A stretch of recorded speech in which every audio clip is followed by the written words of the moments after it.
Hello, everybody. Good morning. Welcome to our final day of the conference. It's hard to believe that it's here already. We are going to start today by taking a group photo up front. So I'm going to ask you to come up to the front to stand on the stage, and then we're going to be arranged so that we're all in a good location, and then we are going to take a group photo. So come on down.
Thank you. Okay, so this morning we have a very special start to the day because we actually have our dissertation award winner being presented. So I'm going to invite up our own Robert Johnson to make that presentation.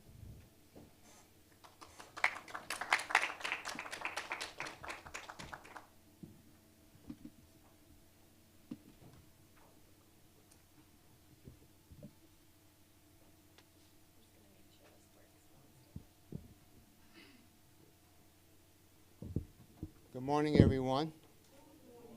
Yeah.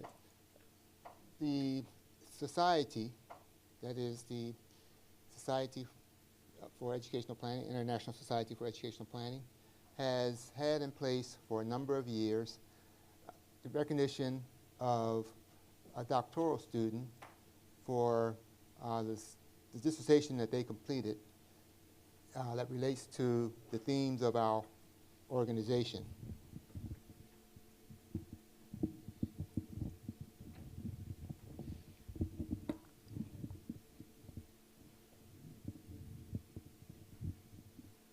Thank you. And I've had the pleasure and the privilege of coordinating this part of the Society's program for a number of years now. I can't recall how many years. Okay. But it's always a treat to participate in this part of the Society's program. That is, we get to read a number of interesting works. We get to see some cutting-edge subjects, and we get to think about a variety of issues. And we get submissions from around the world, and we get an opportunity to understand different phenomenon taking place in different places. And I say we because there's a committee. And I'm not naming the committee, but I would like to thank the members of that committee for their work on this matter.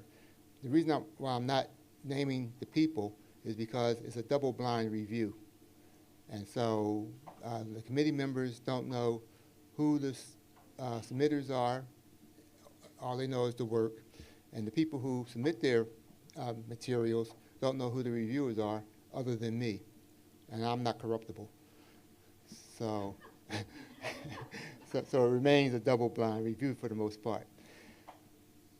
It's always an honor to recognize the recipient, and we invite all of the people who submit to share their work by way of the journal, by the Society's instruments, be it presentations at this conference, be it submission to our journal, and of course they have the opportunity to submit to other media for dissemination of their work. This year we're honored to recognize, as you see on the screen there, Dr. Sarah Warnick of Virginia Tech University in the United States as the recipient, the 2024 recipient. And the information on Glenn Earthman, after whom the award was named, it's been in place for a number of years, but more recently, I think maybe in 2015, the board of the International Society for Educational Planning dedicated this to Dr. Earthman because of his work and his commitment to the work of this organization, to the field of educational planning and research, and for his dedication to the development of students. And the reason why I say this is such a treat is because we welcome a new group of scholars. And of course, they don't think they're young.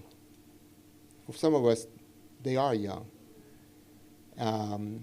We presented this to someone, and I said, we have young scholars coming on board. And someone said, well, I'm mid-career.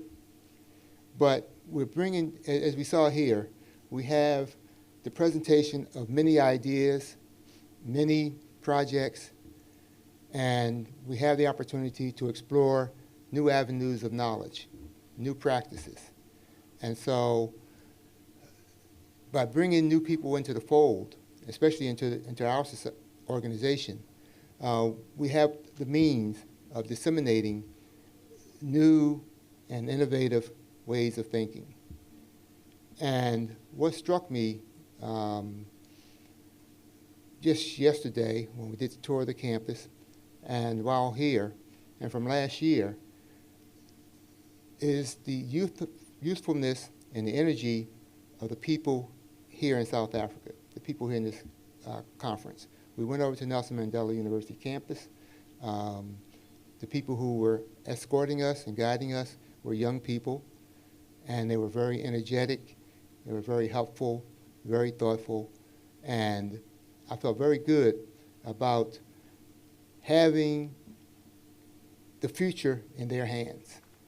And similarly with the young scholars, or the emerging scholars, if you like, that are coming forth, it's very rewarding to not just to see their individual works, but to know as a group that we have people, and even through the presentations here, having people advancing new ideas and employing new practices and documenting that and sharing that.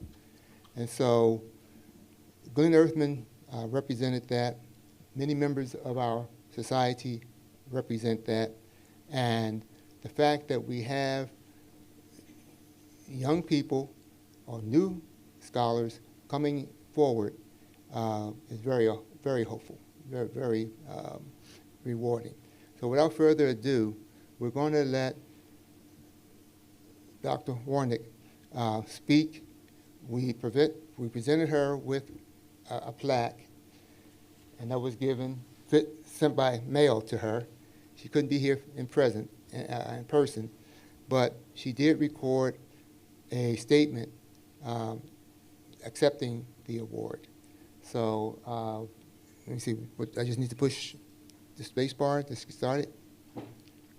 I'm assuming it's queued up. Let me press the space bar too. Okay. Good morning, esteemed fellow scholars and members of the International Society for Educational Planning.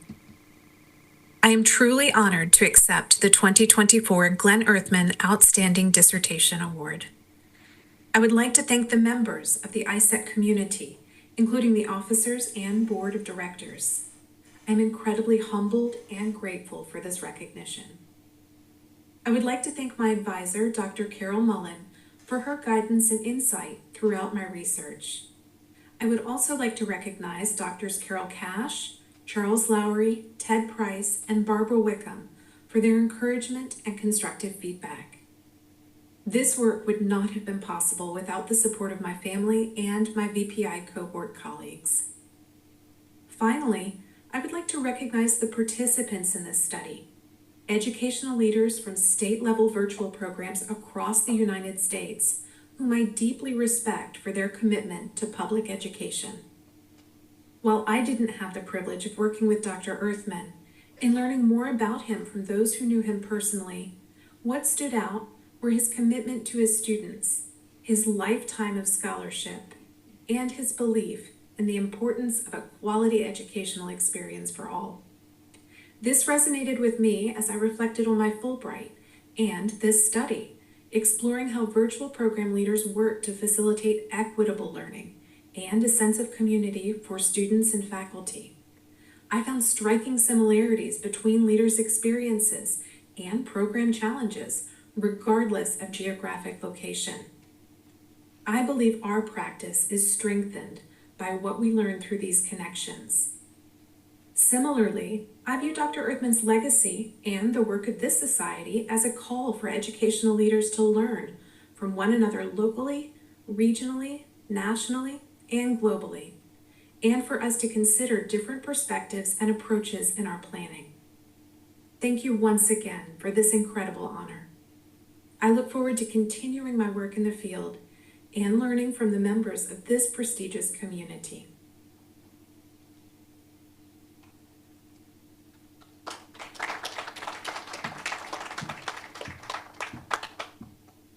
Thank you, Dr. Warnick. We're thrilled to have her be able to share with us virtually that message since she wasn't able to be here. So we have one session today. We have session R. So I'm going to invite Robert back up and he will be moderating this session.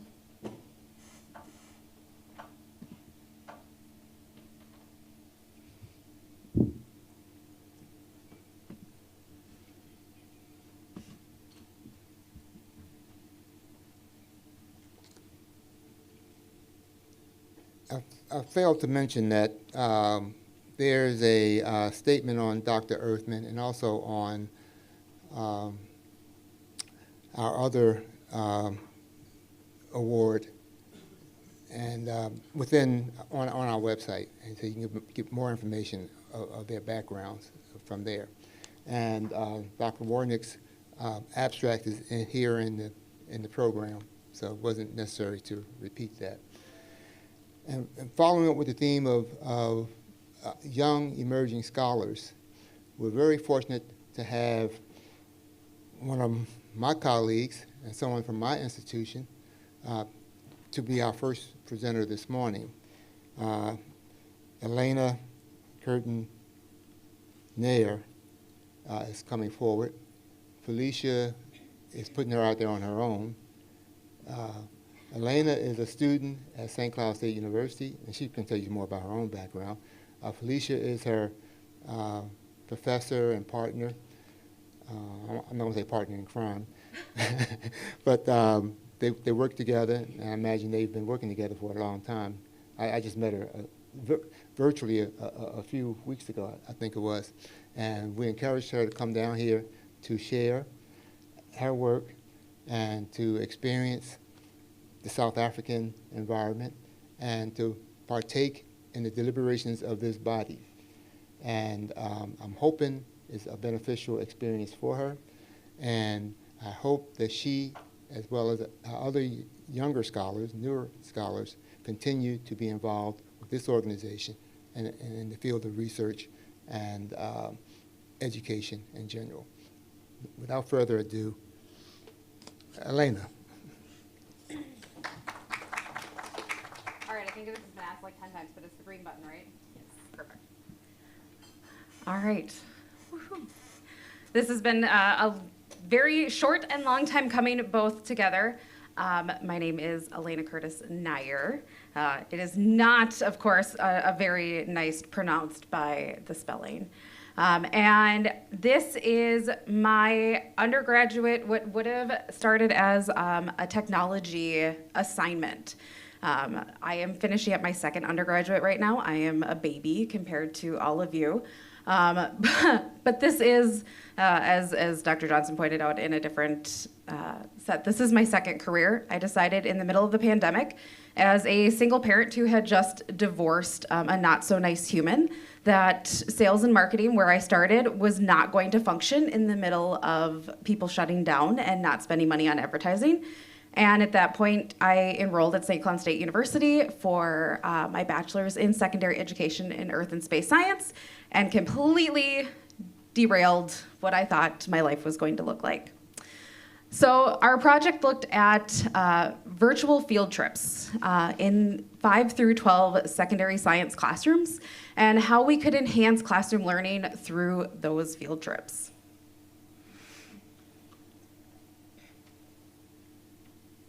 Oh, we're not going to move forward?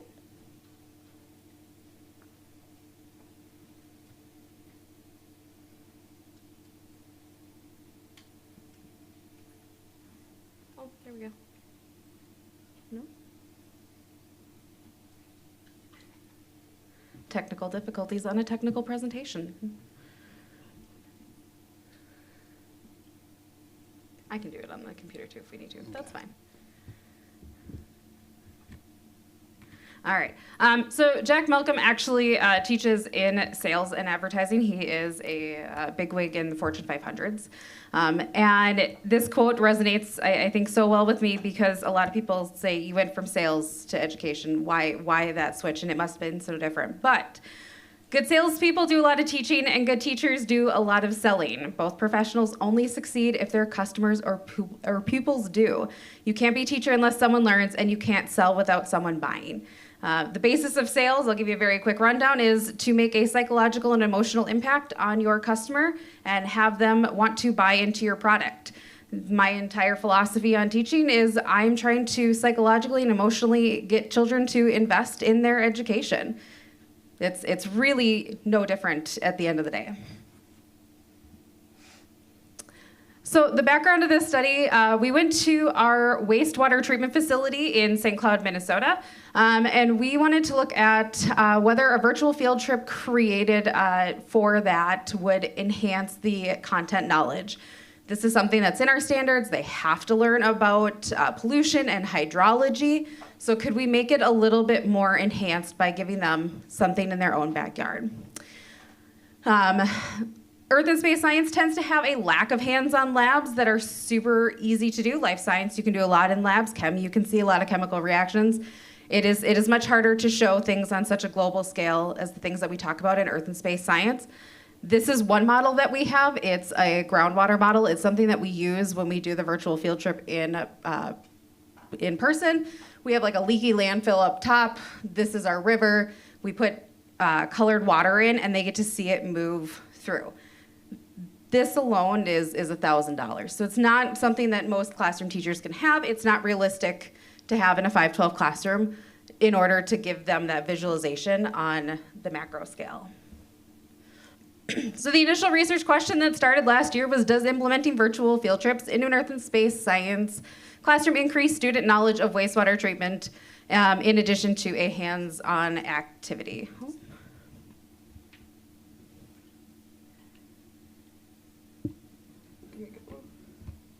There we go, okay. It was supposed to be a very simple project. It was supposed to be done after a couple weeks. We went into a classroom. We did a couple of tests with some sixth graders, and then as many of you know in research, it didn't end there. I got bit by the research bug. Oh goodness. Okay. So students are given a pre-lesson survey. It asks them what their knowledge is on wastewater treatment. It asks them if they know what happens when water goes down the toilet, whether it goes down the bathtub, anything like that. Do they understand where it goes? And then they're given a 15-minute virtual field trip of our entire facility on the, thank you. On the wet side, there is two sides to our facility. There's a wet side and a dry side. And then they get to do a hands-on lab activity. So they do an engineering design lab activity where they need to build their own wastewater treatment plant in a jar. We give them some household items. We give them sand, we give them gravel, we give them cotton, and then I give them some really great, disgustingly gross water, and it's their job to compete with each other and get the cleanest water. My very favorite thing about this is when the water is black, you can't see that green, and so we get to talk about why all of a sudden, after going through filtration, is their water green. Bacteria hides in the water, we don't see it. You didn't see the food coloring. I gave you black water. Why is your water green? And then students are given the exact same questions post-survey to be repeated, and that was our data set. So we did this in camp this summer, and the preliminary results showed that about 75% of students really did not know. They either straight said, I don't know, or they said, it goes down the pipes. Okay, yeah, I know it goes down the pipes in your house. And the 23% that had a multi-stage correct answer, 90% of those were high school students in a high influential suburban environment. So they had a lot more hands-on activity in earth and space science than our sixth graders did. The post surveys to this, I will tell you when we did it at camp, it was their last day at a 5-day sleepover camp. And when you give 5th and 6th graders and 7th and 8th graders 5 days at camp away from mom and dad, they don't sleep very well.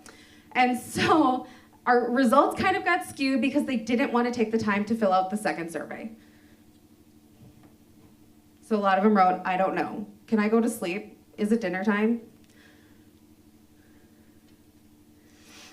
But what we saw for qualitative and what has driven us forward is we talked about what are the types of wastewater. And again, when you ask 6th, 7th, and 8th graders what wastewater is, the immediate answer is it's toilet stuff. Yeah, because why wouldn't they? And then we talk about the fact that I would not want to drink what I put down my sink after washing my dishes, nor my laundry.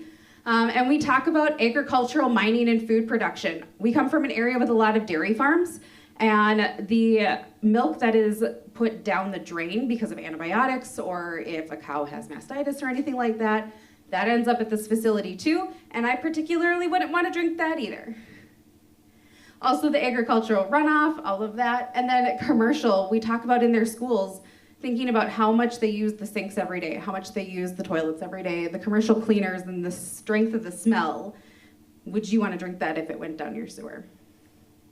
The other thing that we noticed is that they would often say it went to a body of water, and our large body of water right in our area is the Mississippi. And many students partake in activities in the Mississippi like fishing and boating and swimming. And then you ask them, well, if it goes to the Mississippi right away, why are you eating that fish? How do you feel swimming in that? And all of a sudden there's this disconnect, and it's really fun to watch. And Red generally don't have an entirety of wastewater treatment laws that are currently in place and are protected. And they start to look at this, and they say, well, we know why, the United States is green, right? We've got all the money, we've got power, we're great. And they are very quick to point out other countries that they think they know why it's red. The only one that really trips them up is Canada, and they cannot figure out why Canada is yellow until we tell them about the fact that a lot of Canadians live in the middle of nowhere, and you're not gonna get wastewater treatment in the middle of nowhere. And they think, we're the US, we're great, until I show them this picture. This picture comes from Flint, Michigan, which is 2 states away from Minnesota where we are. And it's only separated by a very large lake. And all of a sudden, this hits close to home. And we start having conversations about if the United States has all these laws in place and they're being protected, why is this a sink just a state away from us, separated by a very large body of water? Why is this not protected? Why are our citizens in our country dealing with water issues with this difficulty? Why aren't we red or yellow? Because we have the laws, but they're not being followed.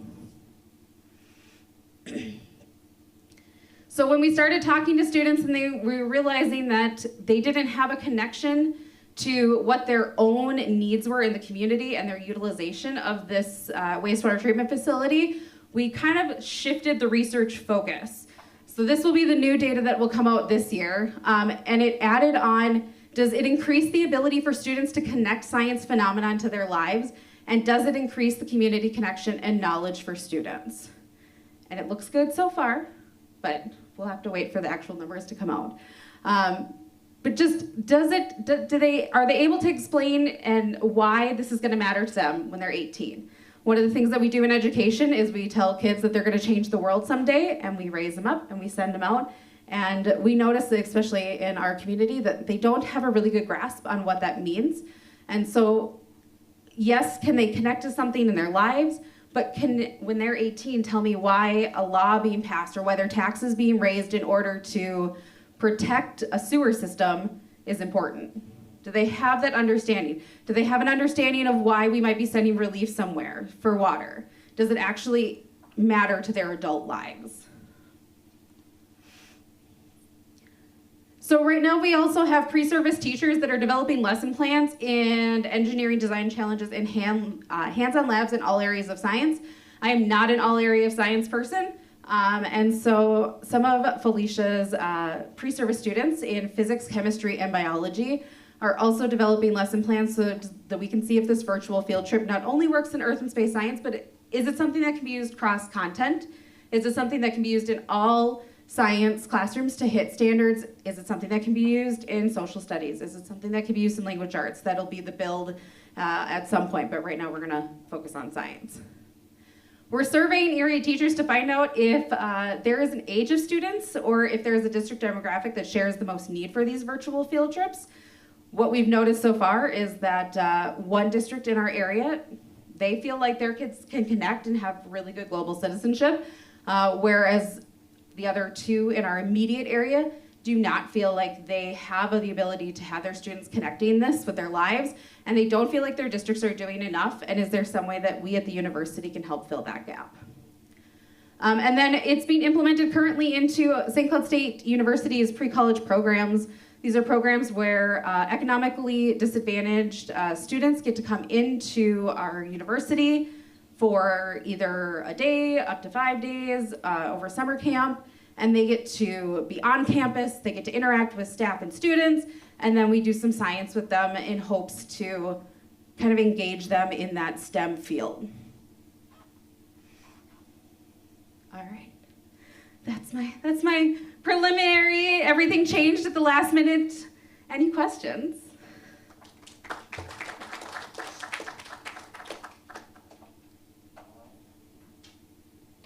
Yeah. Oh, they're grabbing mics.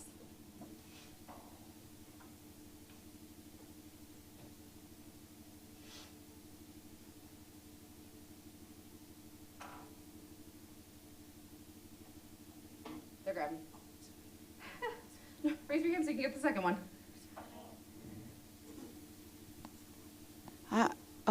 Hi, Elena. Thank you so kindly for your presentation. That was very informative. I just wanted to ask you, you showed a map from the World Health Organization, and you were speaking about wastewater treatment laws. Mm-hmm. May I please ask, what does that mean? What laws? What do you mean? And that is it. What they said was, and it's not just wastewater treatment, it's water treatment laws in general. And what it said was that the green countries were countries that had water treatment laws in all areas in place, and they were federally regulated throughout the entire country. And that there were, like, the U.S. is supposed to have consequences if those laws are broken. So that was their big thing. Is there repercussions if those federal laws that are in place are to be broken? And then the yellow were countries that not necessarily everywhere had federally mandated water treatment laws. And then the red were countries that there were not federally mandated entirely encompassing water treatment laws. So it's not just wastewater, it's also drinking water for the entire federal government system. Because, if I may, Yeah. one of the reasons why I ask, I know, for example, in South Africa, it's not only regarding the wastewater treatment laws. For example, the Constitution itself, as a law, has also got other laws that come into place, like your NIMWA, your Waste Act, that will also speak to wastewater treatment works. And also we've got bylaws, for example, within metros that also speak to that. So that is why I was, yeah. Yeah, and it doesn't give a super great detailed. It's a very vague World Health Organization report, and so it's not something that I super dive into. It's really to get them talking about the fact that their own country is not following what this is supposedly saying. Thank you. Thank you. I know that you showed us the water at Flint, Michigan. Is there an update? Like, did they fix the situation, or what is the status of that currently? The status of the Flint, Michigan crisis is ongoing for over a decade at this time, and there is no suspected end date. There is no fixing the pipes. It is such a massive financial undertaking at this point that they're not pushing it forward. And the fact is, as soon as that crisis is completed, right now there's a really bad one in Arizona too. I could just grab a picture from there. It's the domino effect. Unfortunately, as soon as we take one picture down, we're going to put another picture up. And part of the so-called infrastructure law is supposedly replacing a lot of these contaminated or eroded piping systems around the country. So, yeah. Any other questions? I'm sorry. Yeah, congratulations on it. It's very nice. I have seen a similar approach done on litter. And that was as incredibly telltale when you take, one little cigarette butt or one little napkin or a straw in a cup from a fast food restaurant or something thrown out the window of a car, where it winds up going and the impact on the environment and nature and everything is really significant. So not only is the content so important here, but also your technique in doing it is important. Thank you. I'll add on that. One of my favorite things, I think, with that groundwater display that has the sand in it, while the students are doing their engineering design challenge, I am pulling out of the wells.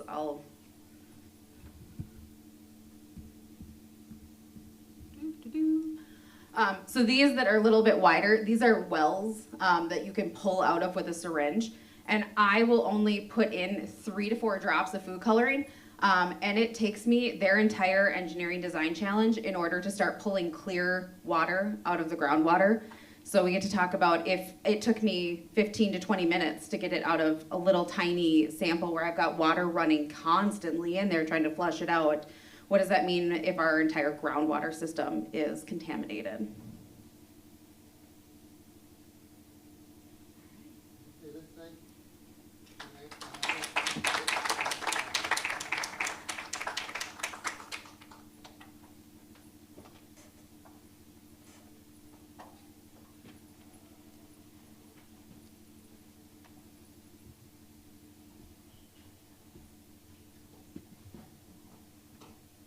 See why we have lots of hope.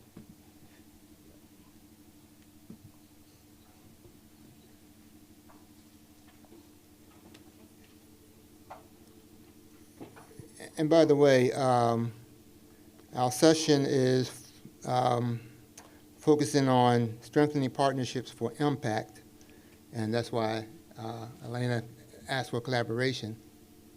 And our next presenters are from our host institution here, and Lily Moore, did I get that correct?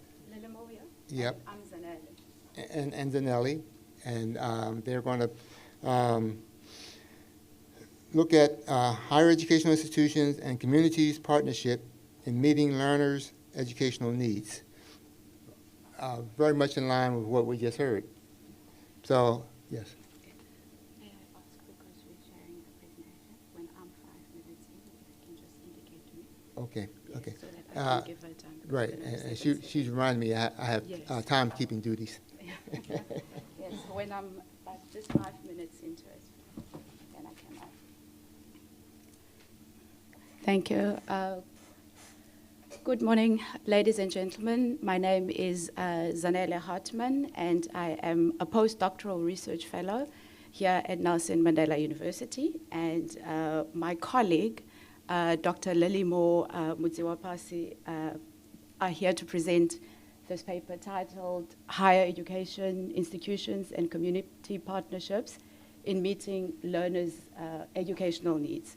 I would like to highlight that this work was undertaken by, it was the two of us, with our colleagues from the Center for Community Schools, and that is Nkosinathi Mzuzu, Mr. Jabu Bam, and Unati Kambule. And I would also like to highlight that you will see in the program, in the abstract, it actually states that we've used a mixed method approach for our study, but that has since changed. So we're quite adaptive. So that has since changed. We're no longer using that methodology. We're rather using a qualitative methodology. So if you see me speaking to that, that is what the change is. So our overall research aim with the study was our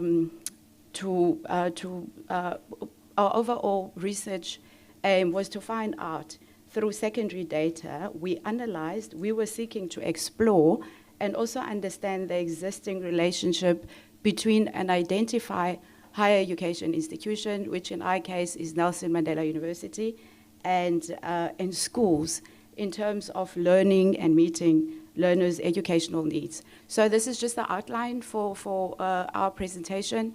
I will be going through the first session of the presentation, and then Dr. Lillimore will go through the second part. So I'm just going to be talking about what we did, why we did it, where we did it.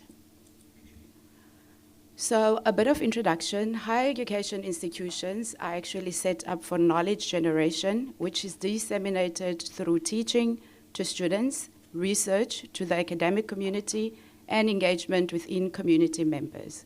Therefore, for effective contribution, there needs to be a partnership with stakeholders who share the same goals. Assessing the nature, extent, and impact of the partnership between higher education institutions and communities is necessary to inform engagement practices, to account for the use of resources, and to create opportunities for upscaling good practices, which is, however, limited. Educational partnerships between schools and higher education institutions can provide powerful means of enhancing learners' achievement. However, one of the barriers to successful partnerships between higher education institutions and communities is unequal distribution of power. Some of the challenges that limit the partnership of higher education institutions and communities include different value systems, conflict of interest, lack of planning, and the absence of continued evaluation within those partnerships. Our study site, where we worked, the study area was the Center for Community Schools, which is located within the Nelson Mandela University. It was established in 2011, and it is within the Faculty of Education here at the university. Its primary mission is to develop alternative approaches to school improvement that are contextually relevant and responsive to the needs of underserved schools and communities in South Africa. We've heard throughout, since day one and throughout the presentations, how context matters and why context matters. And in one of the presentations, I think it was on day before yesterday, the speakers were they were sitting here and they were speaking, in South Africa we've got 9 provinces. So context, even from province to province, it varies. So context is a very specific issue. So there is a significant variation in the ways schools and higher education institutions initiate mutual partnerships. So types of partnerships are very important because sometimes these partnerships are short-term, sometimes they're long-term. Sometimes the Department of Education will go to a school, will go to the department, and or sometimes it's a systemic issue, so partnerships vary. Also, for effective school higher education institutions, partnerships to happen, there should be a shared conceptual understanding, mutuality in roles, sound operational strategies, and the evaluation of both the partnership and its outcome. So what does that mean? A shared conceptual understanding of this partnership that you're having or undertaking is key. And also it's very important for mutual roles for both parties or with higher education institutions and communities, because partnerships between schools and higher education institutions require mutuality in roles and relationships and collaborative relationships that are based on co-construction rather than power. And they should have a specific goal. They should be goal-oriented. Okay. So we used project file-based data, which is largely qualitative in nature. And what we then, I will just go through that. And how did we analyze our data? We used a thematic analysis where data was extracted from the community schools file, and then we identified units, and then we analyzed our data by creating initial codes, and then we assigned various themes to those codes, and then we reported the patterns within the data. So our study wanted to test to what extent the existing partnerships are informed by convergence, reciprocal solidarity, and multiple forms of output that are characterized by long-term commitments, mutual benefits, and etc. So now I'm going to give over to Dr. Lily Moore, my colleague, and then she will take you through the results and in conclusion. Thank you.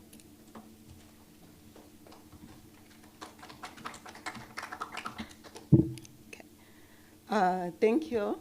Our study, I've got three research questions to answer. The first one is, to what extent higher education partnering with communities to meet educational needs of the learners? So what we did, we analyzed the reports from 4 programs that the Center for Community Schools is involved with the schools. So the first program is the PLAM, which focus on helping high school students in physics, life science, and English and mathematics. And the second program that we analyze is the PALS, that is the Principal Action Learning Set, which focused on teacher wellness support, school safety and security, and leaders wellness support as well. And the third program that we analyze is the Manyano Schools Network, which deals with reading and mathematics clubs, and also early childhood development support and leadership in the SGBs and school management team on capacity development. And the other program is the CALA, which focuses on teaching and learning and curriculum development in primary schools and high schools. So what we did, we extract key points and we group them as units, and we extract categories and themes that come out of there is equalizing multiple stakeholder engagement, and there were multiple forms of output that comes out from the partnership between Center for Community Schools and the community schools. We use the same approach on the second research questions on extracting from the reports what are the key points, and we group them as units and extract categories and also generate themes. So on how schools influence the efficiency and effectiveness of schools to deliver quality public education, we found 4 themes there. That is curriculum development, delivery and leadership skills development, accountability, and literacy improvement. Our research question number 3 was, to what extent, what are the challenges higher education is facing when partnering with community schools? And from the reports, we found out that there are some barriers on physical engagement. During COVID, physical meeting was not possible sometimes, and there's limited resources and also time, because teachers sometimes they are fully occupied with their daily tasks, and there's also lack of problematizing skills. Our first research question, to what extent the partnership was, we find out that partnership follows a multi-pronged approach with multiple stakeholders, and multiple projects are there to address the diversity needs and equalizing multiple stakeholder engagement. The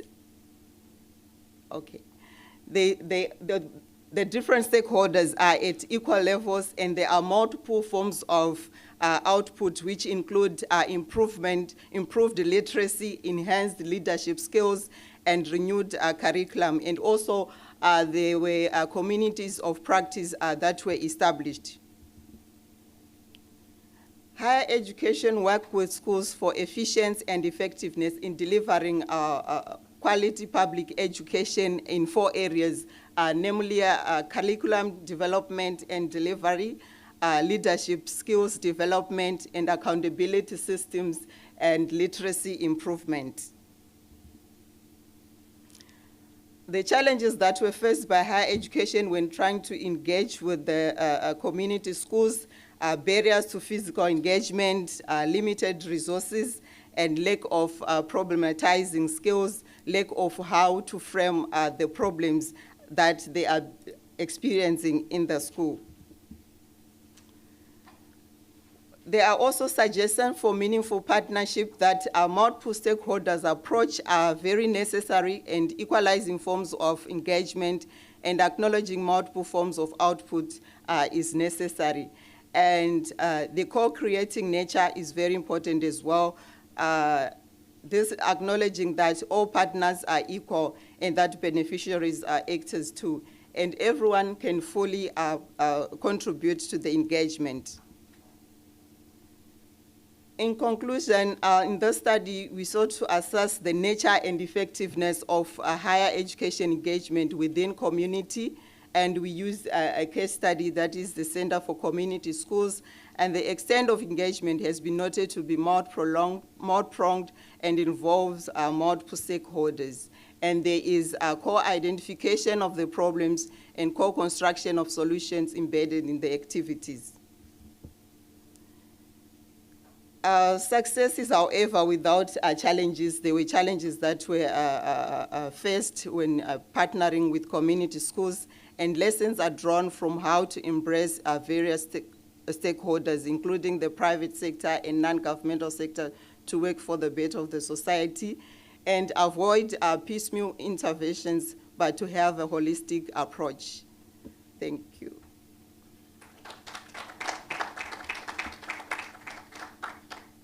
They finished early, so we have about 7 minutes for questions and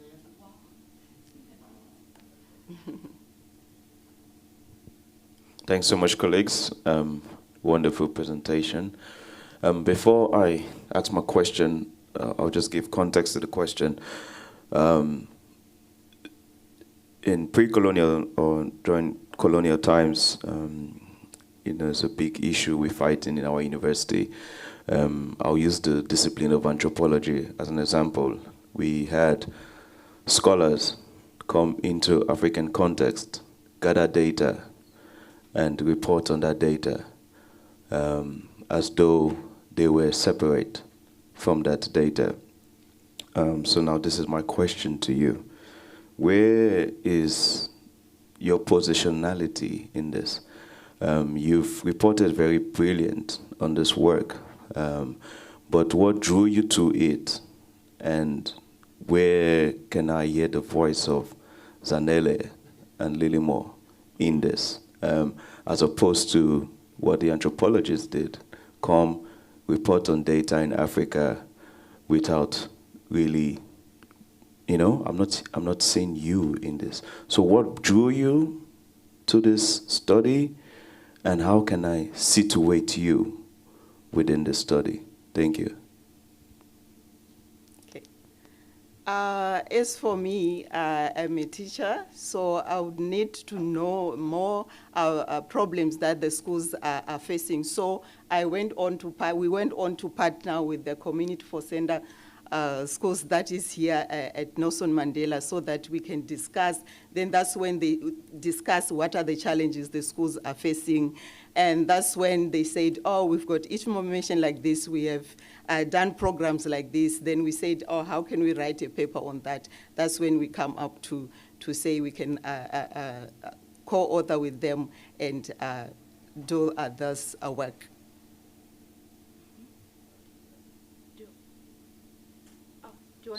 So just a suggestion, thank you for that. I think my suggestion then would be, why not include that when you write on your paper, because I didn't see you in it, maybe because I'm from sociology, but it would be nice to see the authors in the data. Like that gave me a better context, rather than just felt like you were reporting on something separate from you, which is one of the big questions we ask in the decolonial Africanization debate.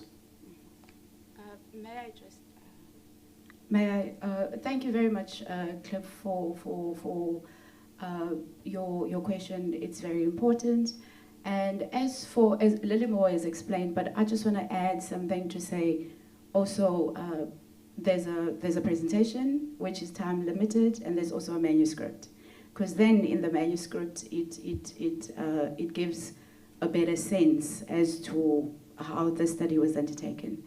And also, we also believed in co-creation, because this is one of the things that we did. And instead of us as scholars saying, we are going to come and help you as CCS and all the communities or the schools that they work with, we said, we are going to co-create with you. And not only that, if I may share, we already had seen, even though this hasn't been published as yet, the manuscript, they were part of it from the jump, and they continue to be part of it.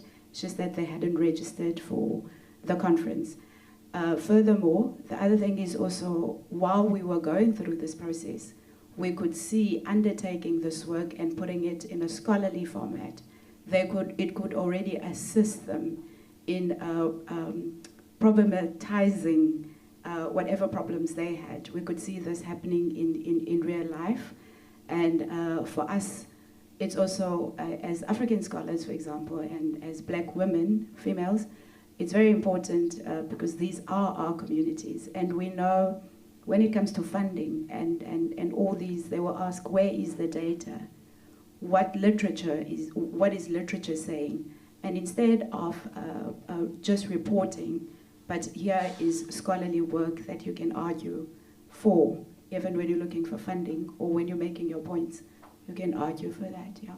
But thank you, we take that. Thank you very much.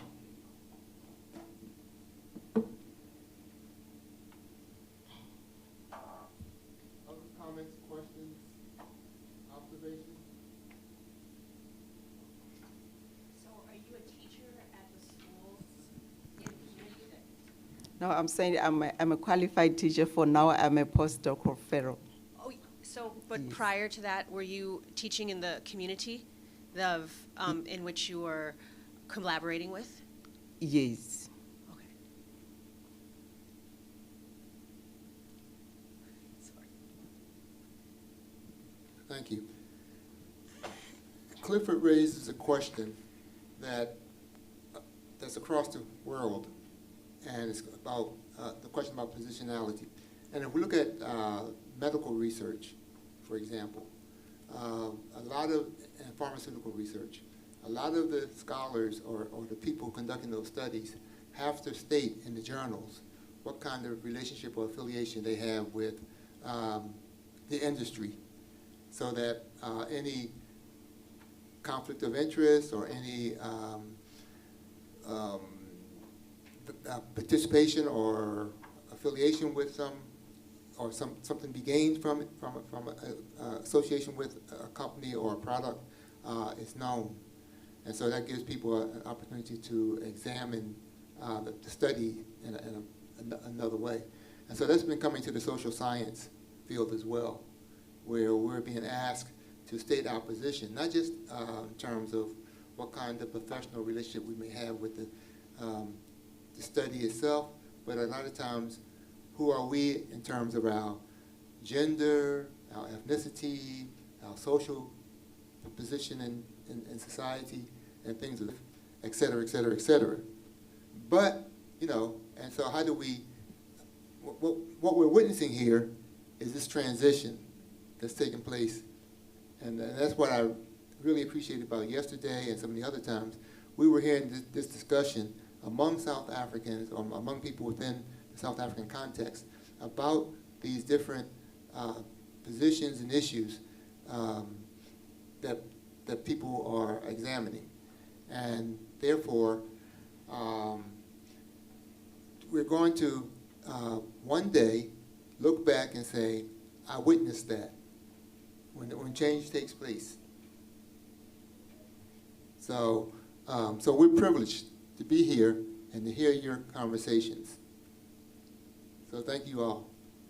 And I say that because I was here, you had a model called Black Economic Empowerment, the Black Economic Empowerment that was passed. Was that sometime in the 90s or the 2000s, wasn't it? Yeah, and the department went around the country holding workshops and discussions.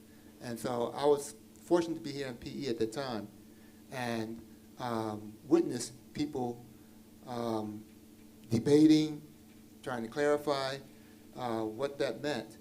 And then it became law, put into practice. And today, I don't know the status of it today, but I know that it's still under consideration in one way or another. So that was 20 years ago, I would imagine. And so 20 years from now, for those of you who are going to be active and involved, the various issues that we've heard over the past several days, you can say what? I was there. Am I allowed to?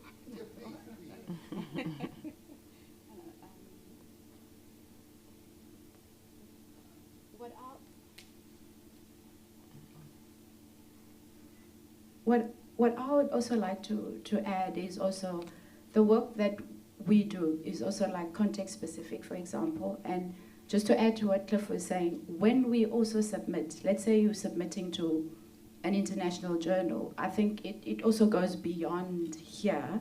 It goes beyond just the continent. It goes beyond the South African context, because we can also write and state your positionality, the lens at which I'm looking at this work and reporting on this work.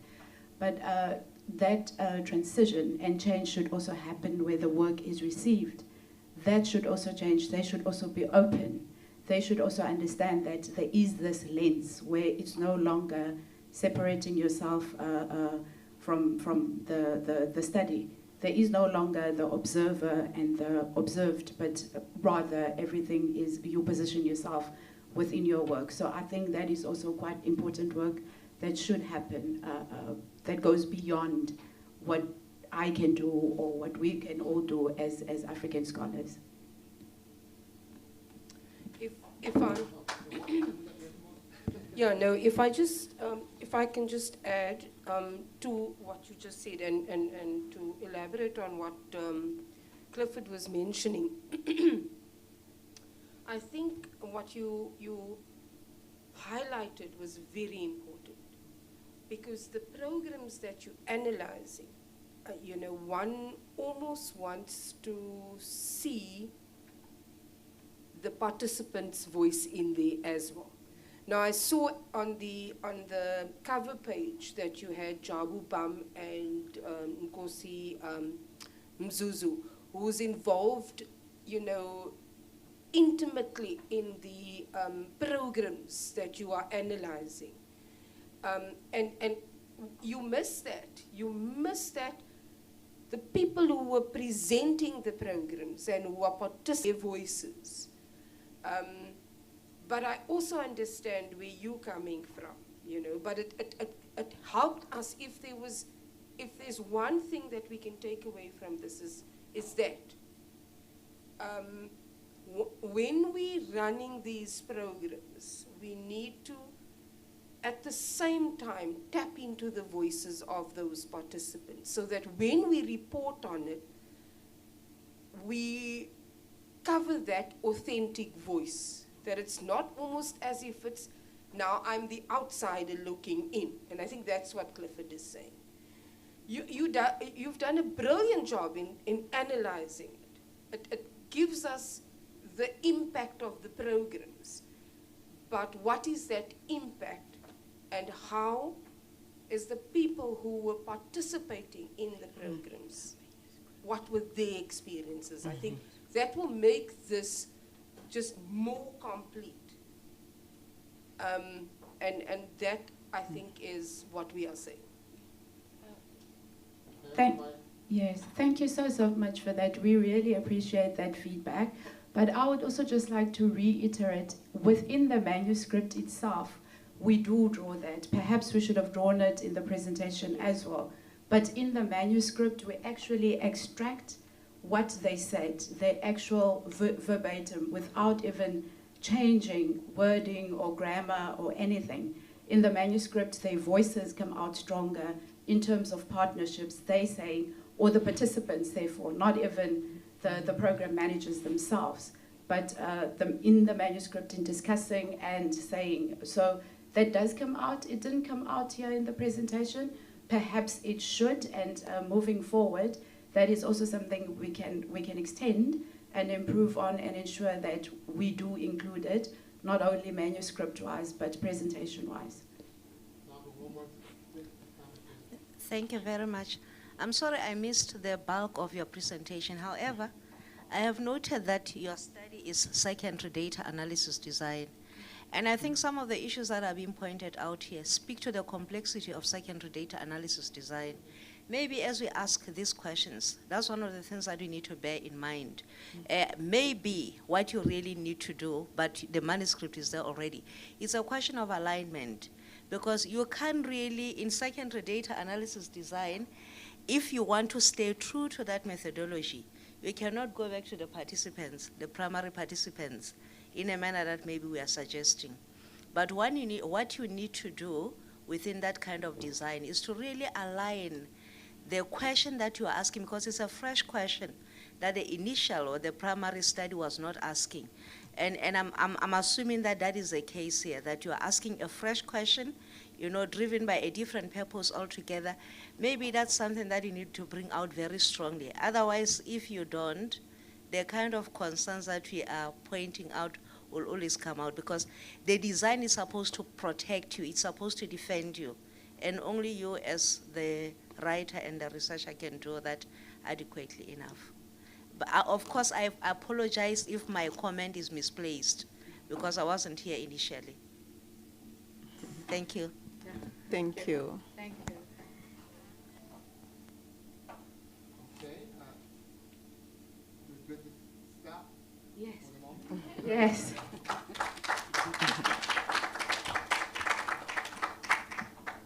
But thank you. Thank you for all the valuable input. We really appreciate it. When is your manuscript coming out? Now we have to go and revise a little bit, strengthen it, and yeah, it's complete. But we wanted to get feedback here as well, and ensure that we can strengthen it and do justice. And we have to go back to our co-authors as well, give them feedback as well as to what was discussed, and yeah. Hi, this thing, I don't know.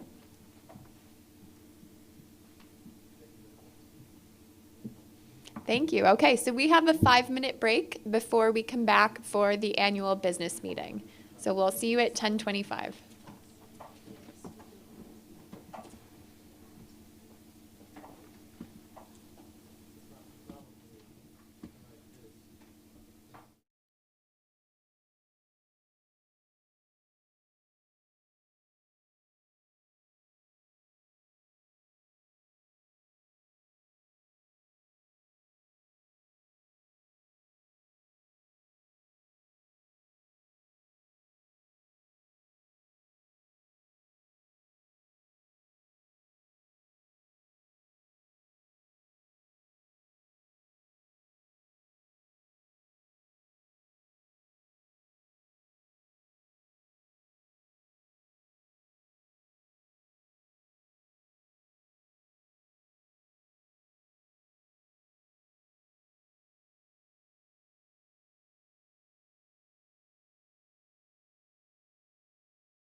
this is.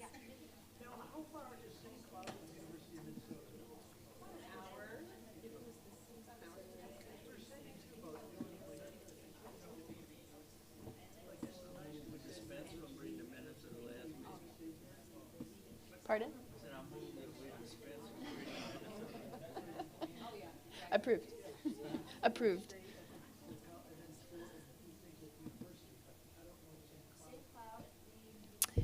Okay, welcome back from the break.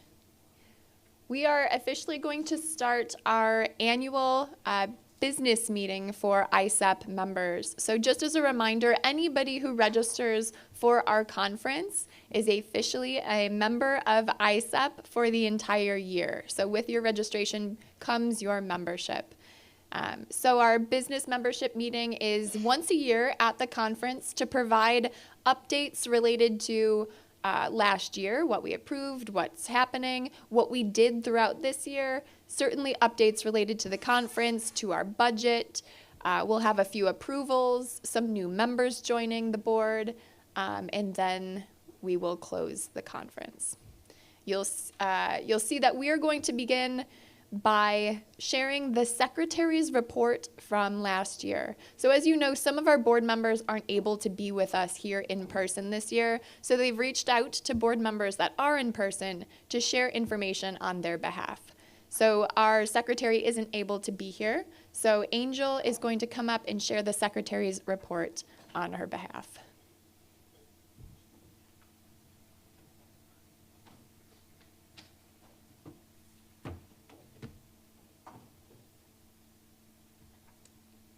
Hello, everyone, again. So we are looking at the membership meeting agenda and notes from last year. And how do I scroll down on there? Because it's a different screen here than there, sorry. I don't want to mess up anything like I did last. So maybe use this. Okay, but they won't be able to see. Oh, okay. So here, it's over here, and it's clicked, so you can. Okay, great, thank you. All right, so I'm just going to quickly go over what we did in the membership meeting from last year, and then we will hopefully be able to approve these minutes. So this was the meeting from, yes, sorry, I was confused by dates I was looking at, but this is the meeting from October 13th, 2023. This was where we were in Alexandria, Virginia. Thank you. And so we went over the treasurer's report last year.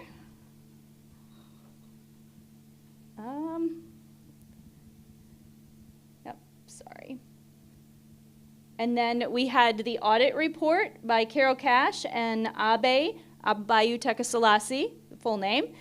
And then we had the publication report by Salah Hatton. And then I'm going to scroll down on two different screens here, because then we had a subcommittee about our journal going online, and we were not able to vote. But they did report on what they found. We were not able to vote, but there will be an update provided on that during this year's report. And then we had the conference update for 2023, which, okay, here, I can scroll it down so you can just see the text. I don't need to read through these details. But Caitlin last year gave the report, the update on the conference in Alexandria. And then we had the slate of officers and the new board members, Carol Cash and Walt Polka, who are not able to be with us here but are very active members. They gave those slate of officers and the board.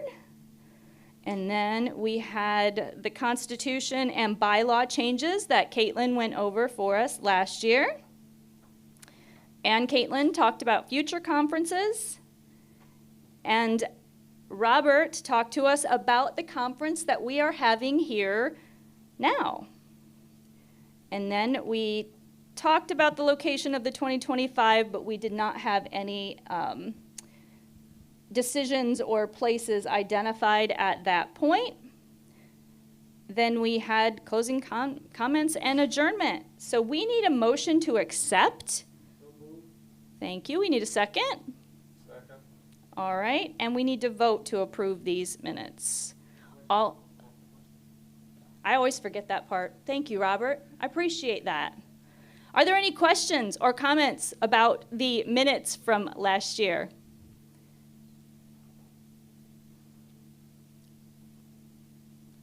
All right, so now we can vote. Can we vote to approve, or do we need a motion now to approve? Moved and second. Questions have been called, and now all in favor and all opposed. Thank you. All in favor of approving the minutes from last year? If you're here, you can vote. Thank you. Anyone opposed? Anyone who wants to abstain? Okay, meeting minutes are approved. Hand it back over to Caitlin. Okay, thank you. So all members of ISEP are able to participate in the annual meeting, especially for new members. It often feels weird the first time around, but the meeting minutes from this meeting will be what we approve at next year's meeting as well. So thank you. Our meeting minutes are approved from last year. Next, we have our treasurer's report. So as ISEP members, you get to see the budget that we have. We're a nonprofit, so we oftentimes take what's coming in every year and put it back into the organization. We have specific plans. We did that a lot with this conference to be able to offer some of the things and put money into this conference so that it would be possible.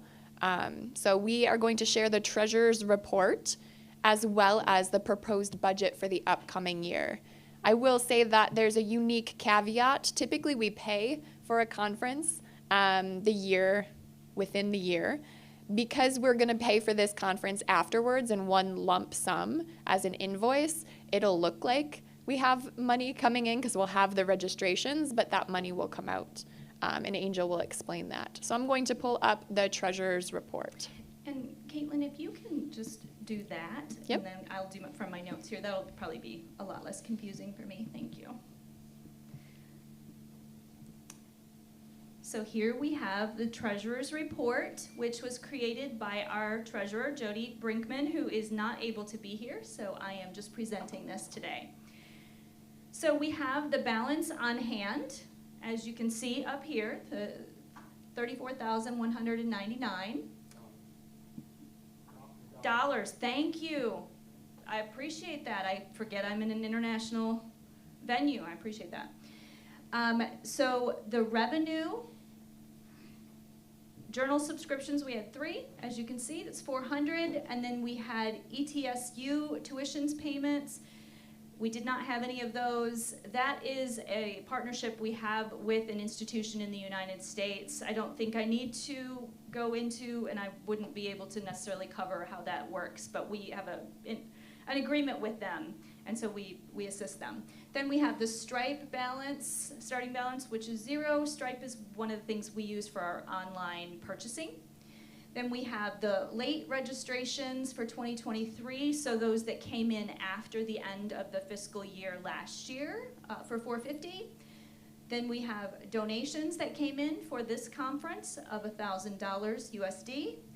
And then we have the paid conference registrations of $12,800 USD. So all of it that I'm talking about will be in USD. And then we have the membership renewal for people who are wanting to be members but aren't able to attend the conference. We do have a membership that can be purchased for the annual year. So we had 7 of those at $125, totaling $875, with a total revenue for the year of $15,525 USD. So the total revenue and balance leaves us at $49,724.11. So expenses, again, we had 0 for the ETSU agreement we have with them. We do pay for our website domain, so you can see that up here. We had advertising, journal printing and mailing, which we'll talk about it when we come up with next year's. It will be very different. The awards for 2023, so for the plaques and awards that we give out, you can see that was $700, and then the plaque postage. Then we had the conference expenses for where we were last year in Alexandria, Virginia, stripe fees, design refinery, and tax preparation. So as you can see, our total expenses were $9,207.72, and that leaves us with a balance of $4,516, but then we had some in the savings, so we are at $41,098.76. Okay, important. Please note that no payments have been made yet for the 2024 conference. We will be making those payments after. All right. Are there any questions? No, we do questions first. Any questions about the treasurer's report, which I may or may not be able to answer anyway? Yes. How do you determine what goes into savings? I'm going to see if Caitlin has more of an idea about that. How much do we decide to put into savings? Our treasurer decides based on taxes, so how much we need to have in what accounts to file appropriately as a nonprofit. Okay, and that answers my next question. Okay. Okay. Yeah. Any other questions about the treasurer's report? Yes. Do the conference fees generally cover the cost of conferences? So the question was, do the conference fees generally cover the costs of the conferences? Generally, yes, although sometimes we take money from the reserve to cover things that need to be covered. I mean, go ahead. Yeah, that's a great question. Our intention is, our hope is to always cover the costs with the conference registration fee. That's typically how we decide what to charge. Our conversation this year around the international conference, you'll notice the registration fee this year in USD was significantly less than it was previously, and that was our intention, to make it accessible, and our hope, and we agreed as a board that we would take a loss and we would use our reserves in order to have this conference be successful. So although that is our intention, is always to cover the costs, every 3 years when we do international, we have the discussion of we may be pulling from our reserve, from our savings, to make this accessible to everybody. Any other questions?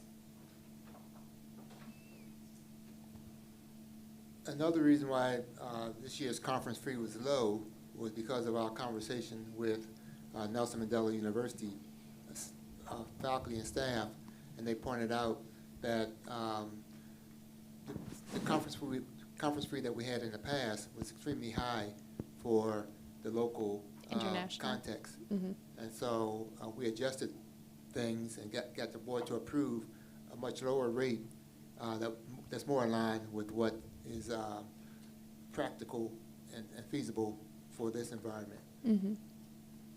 And we should note that our intention is with the board to discuss in the upcoming year continuous international rates and to have those accessible, because in the past we haven't. It has been a USD rate, which has limited participation. So please know that that is something we'll be talking about this year.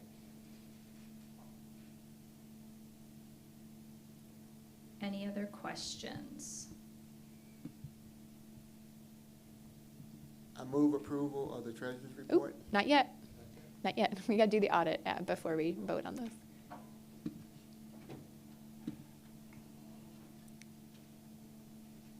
Oh, sorry, Jen, not yet, because Angel, you have the budget. Oh, okay. Okay. I thought you were saying we're going to do the audit. Nope, yeah. Okay.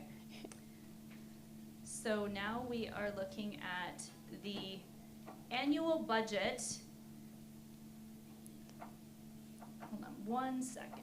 So this is the budget for the upcoming year. So now we had the expenses and the actual treasurer's report from the past year. This is the proposed budget upcoming from our treasurer.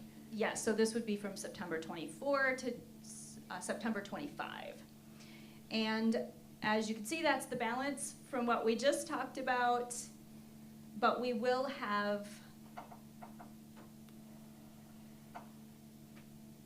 so revenue, I wasn't sure, but so the EBSCO host 1-year renewal revenue, as well as the conference 2025. So we're expecting the revenue of 18,125. But then the expenditures, you have your tax report, journal design. If you notice, if you remember from the last slide, our journal was a lot more expensive for 2023 to 2024. We are, and we'll talk about this in the upcoming, but our journal dissemination is changing from print to online. So it is going to be significantly lower cost. Then we still have our web advertising, we still have web maintenance, but then we have the conference expenses that will come out for this conference that will come out of the budget. The awards, so both for the outstanding dissertation and the David Wilson lecture, office supplies, and then we have scholarships. And Jody gave me a note. Let me make sure I cover the treasurer's note on that one.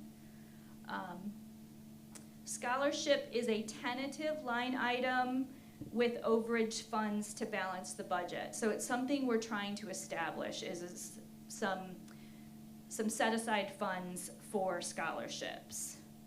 And I think those are the main notes she wanted me to talk about. So total expenditures will be 16,125, leaving us with the balance of 49,74 and 11 cents. Now this is the proposed budget, so things could change. Go ahead. And to clarify the scholarships, we talked as a board previously about our intention to try to help individuals who need assistance with things like registration for the conference.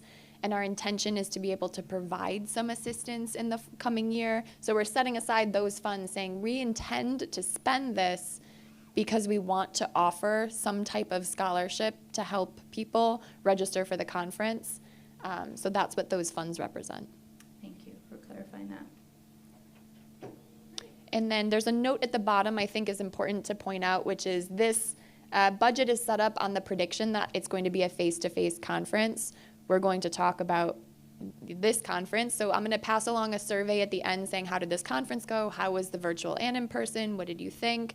And then that'll help us navigate how we host the 2025 conference in terms of being virtual, in person, a hybrid. So please keep an eye out for that. Okay. Any questions about the proposed annual budget? Is the motion in order to approve acceptance of the budget? We want to do the audit. After the audit. Okay. All right, so. Thank you. Now, So now that we have the information provided to us, we have an internal audit of the materials you just saw, which is the treasurer's report from last year, as well as the proposed budget. We share that audit report and whether the auditors approve this, and then we have a vote as members based on that. So John is going to share the audit report. So every year, as you've just heard, we have typically two members review the the financial and bank statements, the budget, and to make sure that everything is in order.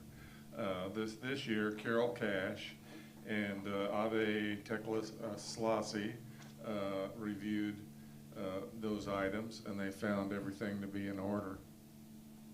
Perfect. That's basically it. Yeah, that is. So the idea of the audit is if there's any red flags, if we're not doing something right, if columns don't add up, if we're forgetting something, that they catch it at that point.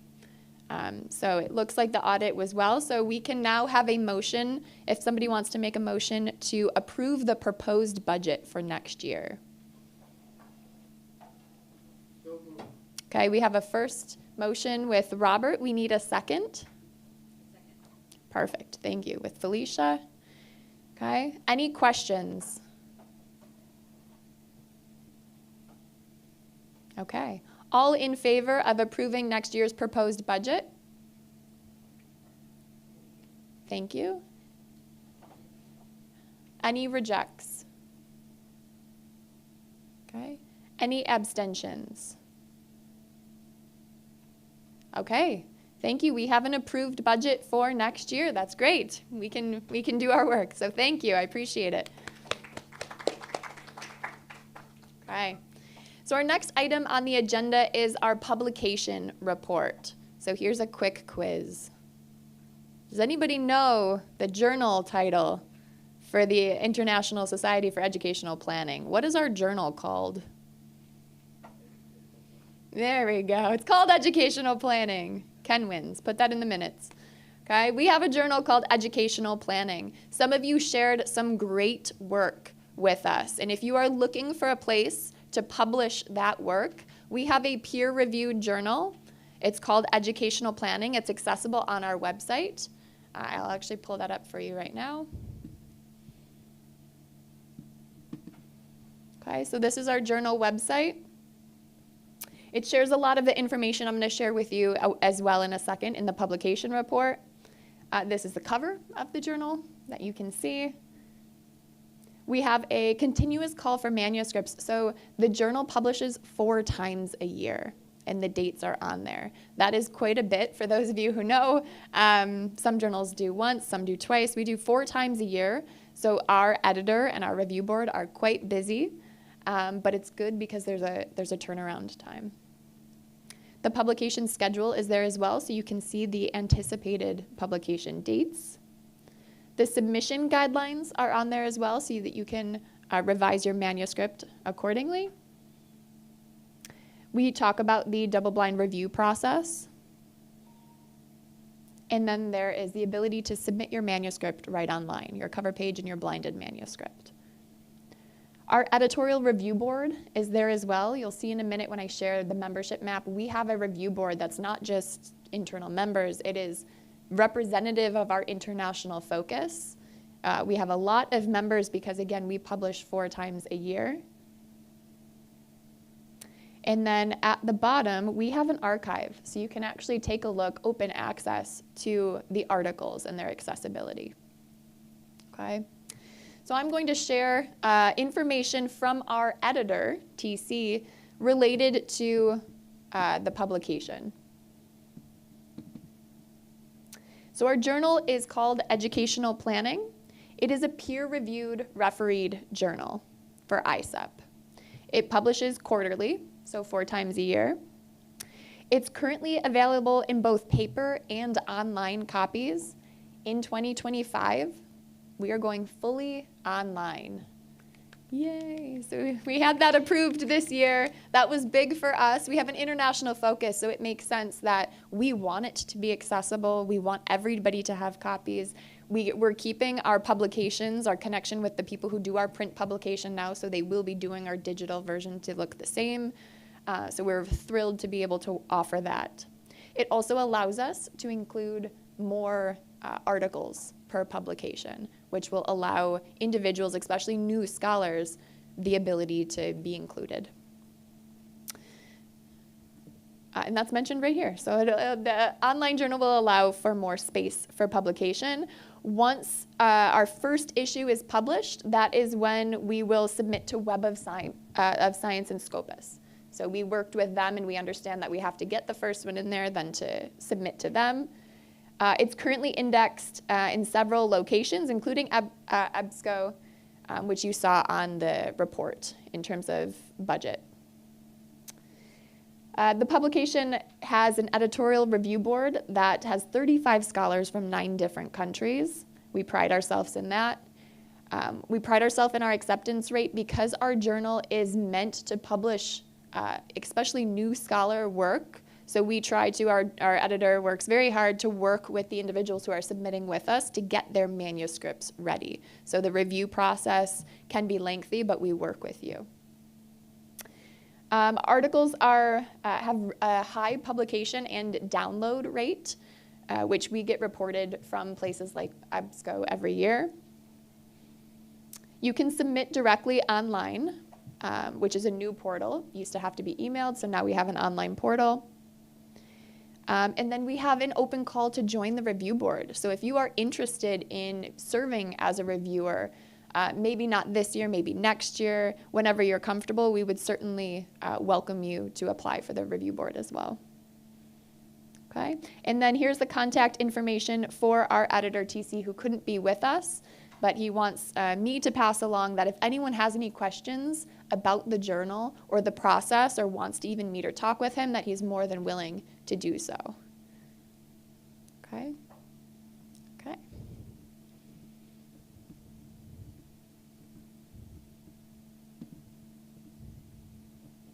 Perfect. Any questions about our publication?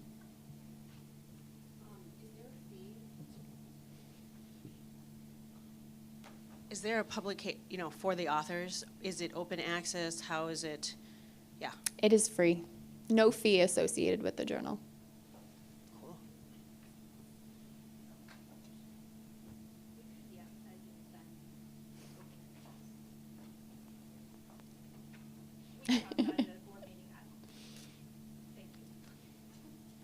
Again, we're very excited to offer it open access. Mm-hmm.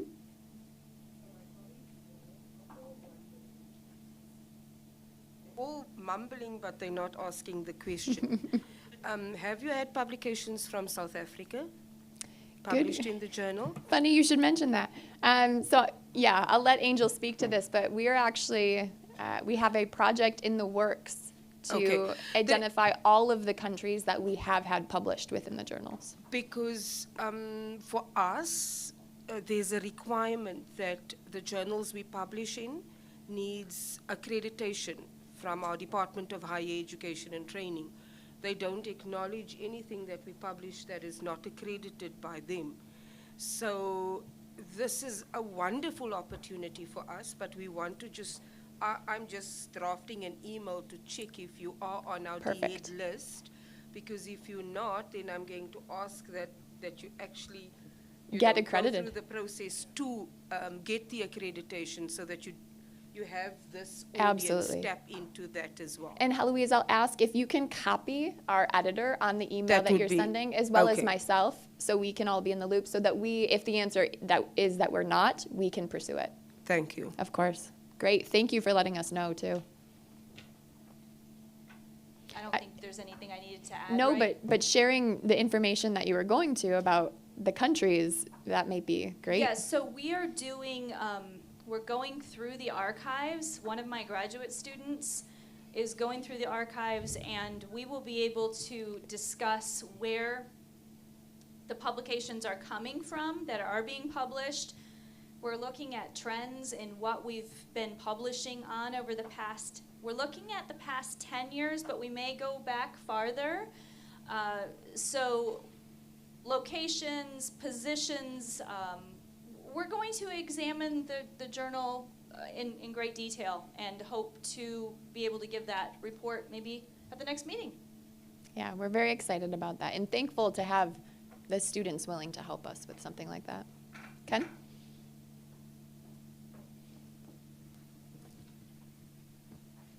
Just for your information, as I recall, for the 40th anniversary of the organization, there was a paper presented and published which summarized all of the articles, I think, of the first 40 years, and broke down trends and sources and so on. So I recall it being presented at the conference. So we'll have to look for that. Do you know around what year? And I will definitely be looking for that Well, one. 40 years, so it'd be 40 after 70. Just All right. some math. Thank you. And it was Dr. Beach and Dr. Lindahl who presented it. Oh, there you go. Awesome. Thank you. Thank you.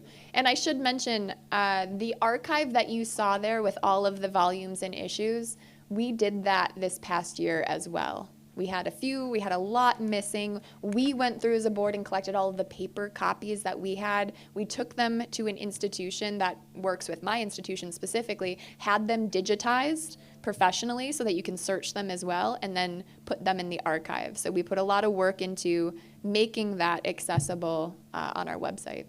You said that was Lindahl and who else? Beach. Thank you. Thank you. Okay. Any questions, any more questions related to our publication?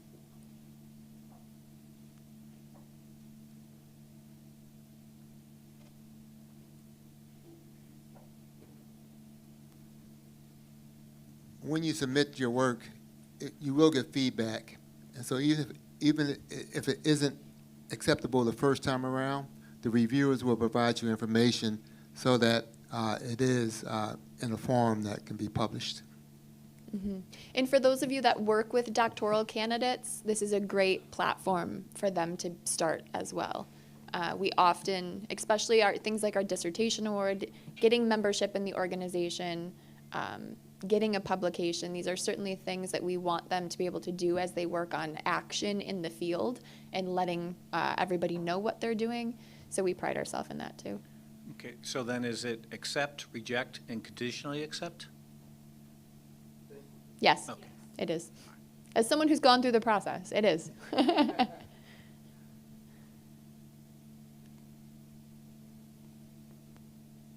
Okay.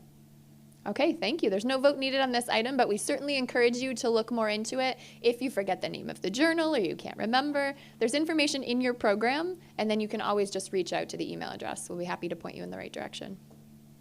Okay. Okay, so now we're going to share some numbers with you from our conferences. So I'm going to invite Angel back up to report on the 2023 conference. Okay. I made a mistake, Caitlin, and thought that was going to be the 2024. And I don't have all of the numbers from Jody, but I'm looking back at or do you have the numbers from Jody? Not accessible, but I can Okay. try to find them, Greg. No, I've got them. I've got some numbers, but Okay, if you want to perfect. see, it wasn't in the email, and I was looking at 2024. So if you find more I might. information, okay. I'm close. But for now, I'm going to go over what I have here. So for the 2023 ISEP conference that we held in Alexandria, Virginia, we had 40 full registrations, and we had 10 student registrations. Perfect. We had 34 presentations with 55 presenters, because as you know, sometimes our presentations have more than one presenter. And what other information should I be sharing? Good. Those were the numbers to share. And then the rest of the information just says there were very rich presentations. And approximately every session had more than one presentation with over 30 attendees in person at the time.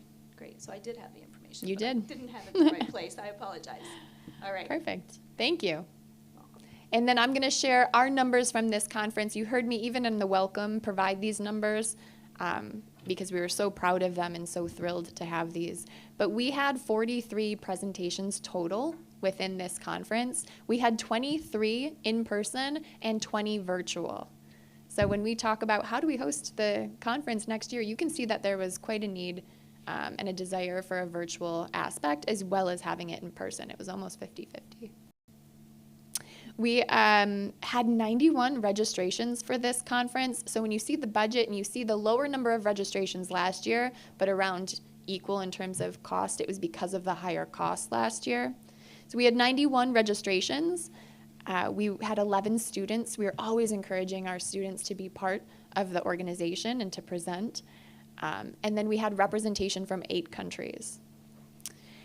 We had 31 in-person presenters. We had 26 attendees who registered for the conference, not as presenters. And then we had 34 registrations for virtual attendance. Okay. Any questions about the numbers from this conference? Okay. Next, you've heard me allude to something called the membership map a few times. I'm going to show you the actual membership map because we completed it this past year, and it was something that we put a lot of time and effort into to be able to represent who ISEP is as an organization. So we have a map here. It's a little interactive. If you hover over it, it will tell you the organization and the person, and you'll see the key down here, and you can actually click. So I'm going to do a little clicking to get some of these off so that you can see them. But the green represents our editorial board members, so you can see where they're located and where they're from. The red represents our current membership, and you will see representation in the African continent. Woo! We made sure that we input that information before the conference so that we could have a holistic picture. Okay, and when you hover over, you will see the members. And you can zoom in. I'm not going to do it here because then I have to zoom out, but you can zoom in on the map. We also included our conference location and the year that they were in. This also helps us see where we would like to have international conferences in places to come. So you can see that we are down here this year, and we are thrilled about it because before that area was blank. So our goal is to cover more of this map with our conferences. Right now, and I should share with you, we have an international conference scheduled every 3 years. That's our goal. So 2 within North America, 1 outside. 2 within North America, 1 outside. So that's our current practice. The last is a representation of our dissertation award recipients. So we wanted to be able to see that as well. And again, this is almost like GIS, just a nice visual for us to be able to see where we are at as an organization and how we're actually becoming actionable on our claim to be international. Okay, so that's up there, that's on the website. We plan to update it once a year around conference time and keep that ongoing.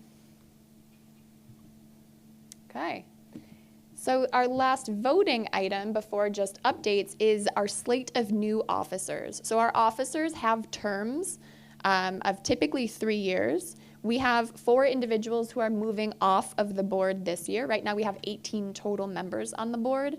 We have 4 moving off, so we have a proposed slate for the class of 2024, the individuals who would be coming back on, and then I will bring up Angel to vote on that slate.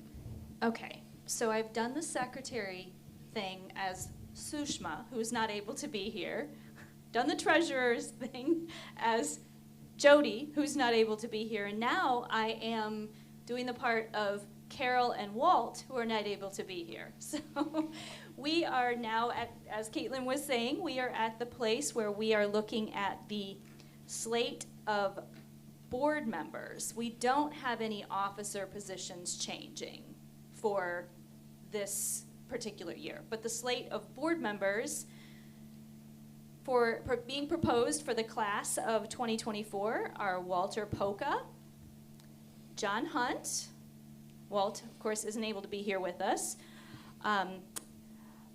Abdurrahame Berry, who is not able to be here with us, and Danielle Weinstein, who is not able to be here with us. That is the slate of board members that are being put forward for the class of 2024. So I believe now we open it to see if there are any other nominations. To be clear, in our bylaws, to be nominated to serve on the board, you have to have attended at least 2 conferences, and then you're eligible to join the board. So we're going to open it up for nominations. Are there any other nominations of individuals to be added to this slate?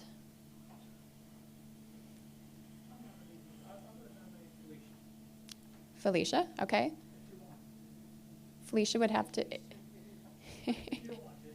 You don't have to accept the nomination.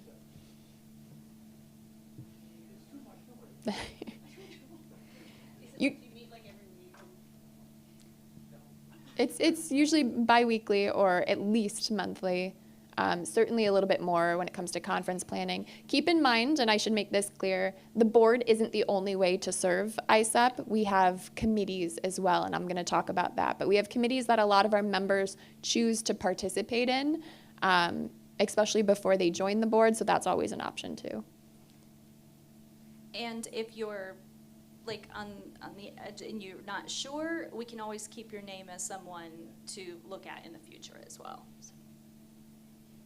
The one individual, Danielle Weinstein, who's listed here, recently attended her second conference and then served as the membership committee chair recently this past year, and now is interested in being on the board. So certainly there's opportunities to scaffold your way into. Yeah, exactly. So we'll give Felicia a minute to see if she wants to accept or not. And like I said, and we can also, you can think about it and discuss it. There's things, sometimes things pop up, people have to drop off the board. It could be somebody we could.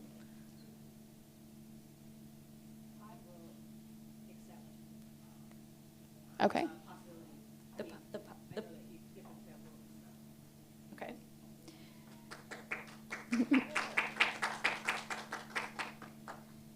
Okay. So we have, it sounds like that's an acceptance of the nomination. So Michael? We actually have to vote on each individual because there are 5 individuals proposed and now we only have 4 spaces.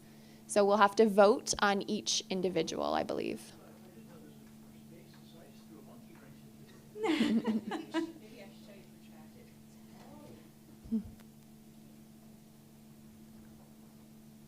So any other, do we wait for any other?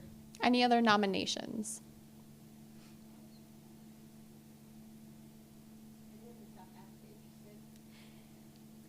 Just keep in mind, like we mentioned, you would need to attend At 2 least 2. conferences. So there may be people who will end up being board members, but the 2 conferences is what we ask, and for some involvement as well. Okay, and I'm going to ask Robert, in terms of systems for doing this, because I imagine if you start with the first person, you'd have to stop if 4 were approved. What is the best way to go about coming up with a slate of 4 when you have 5 nominations?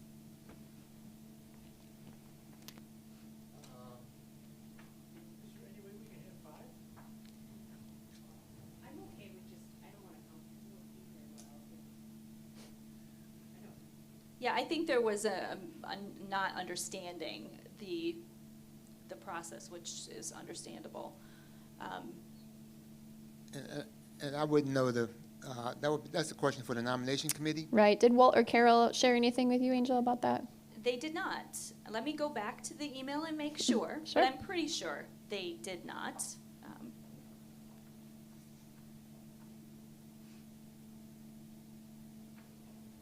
And we may have to consult the bylaws to see if there's any provisions for nominating and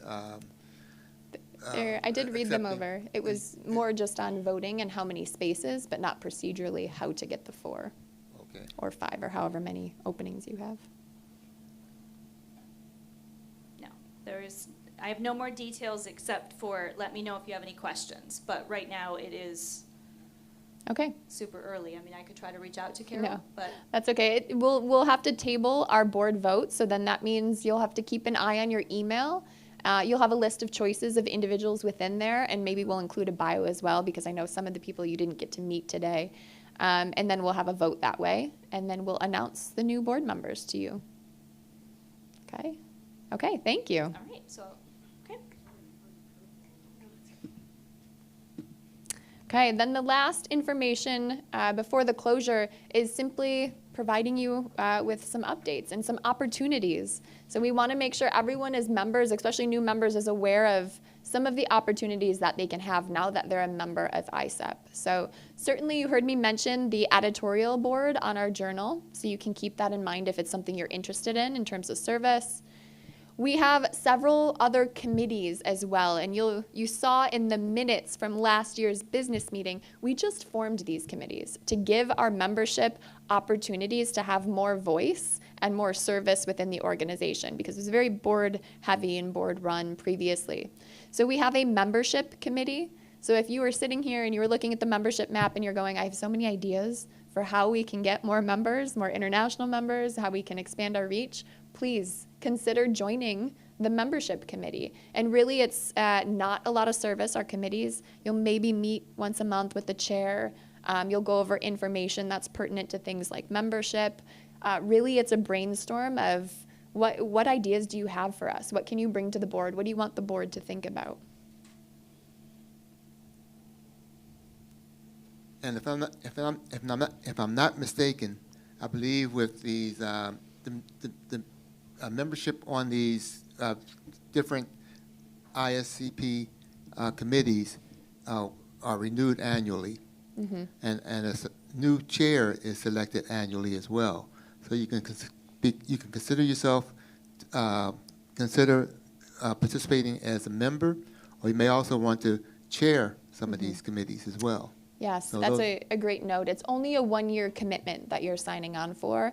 And certainly you can be chair. You can even be chair. If you're very passionate about it, you can chair a committee your first time, right?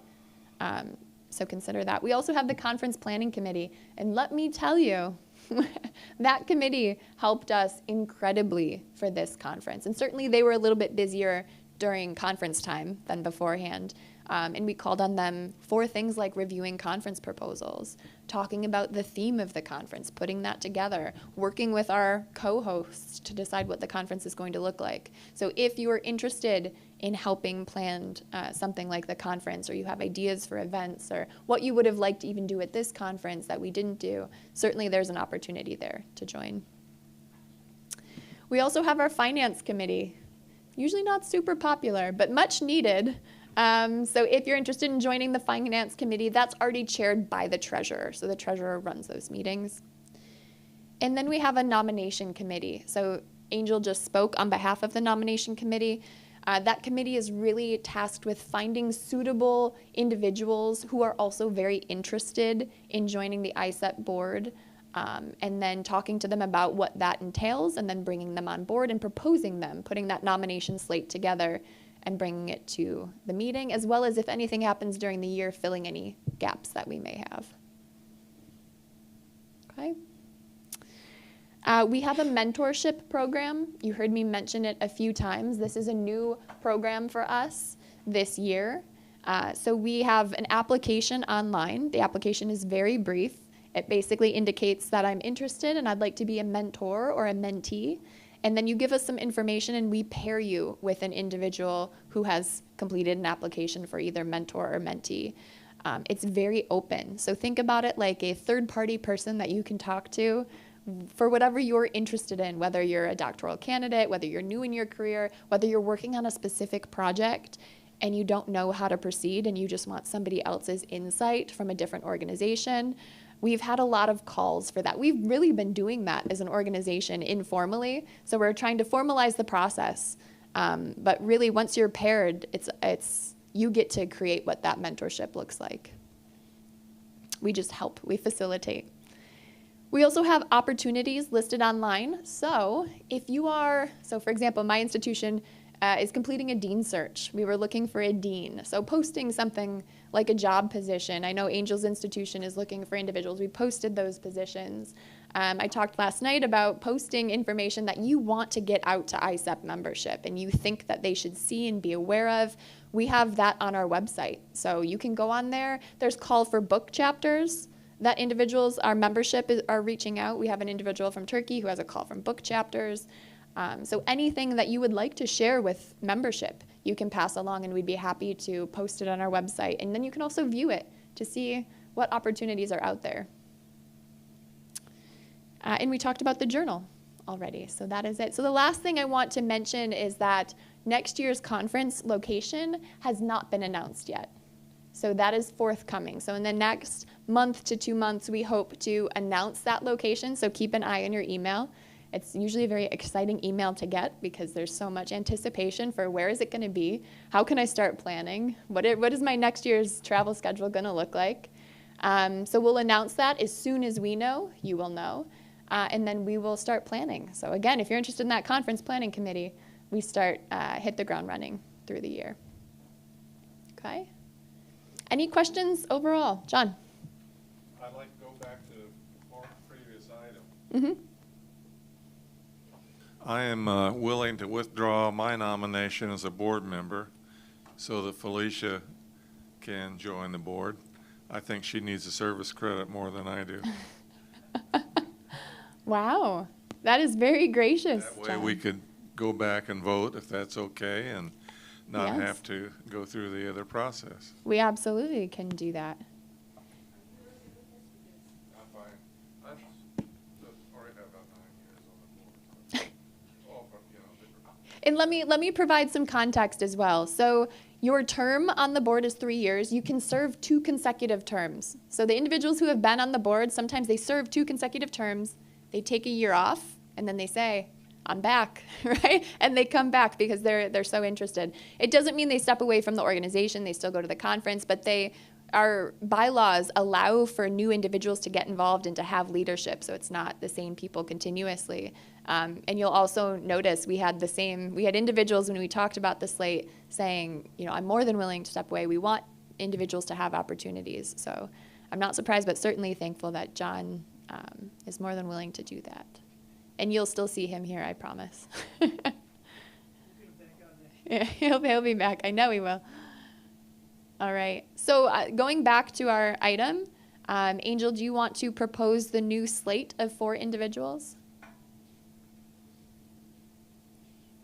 Yes. So the slate of 4 individuals will be Walter Polka,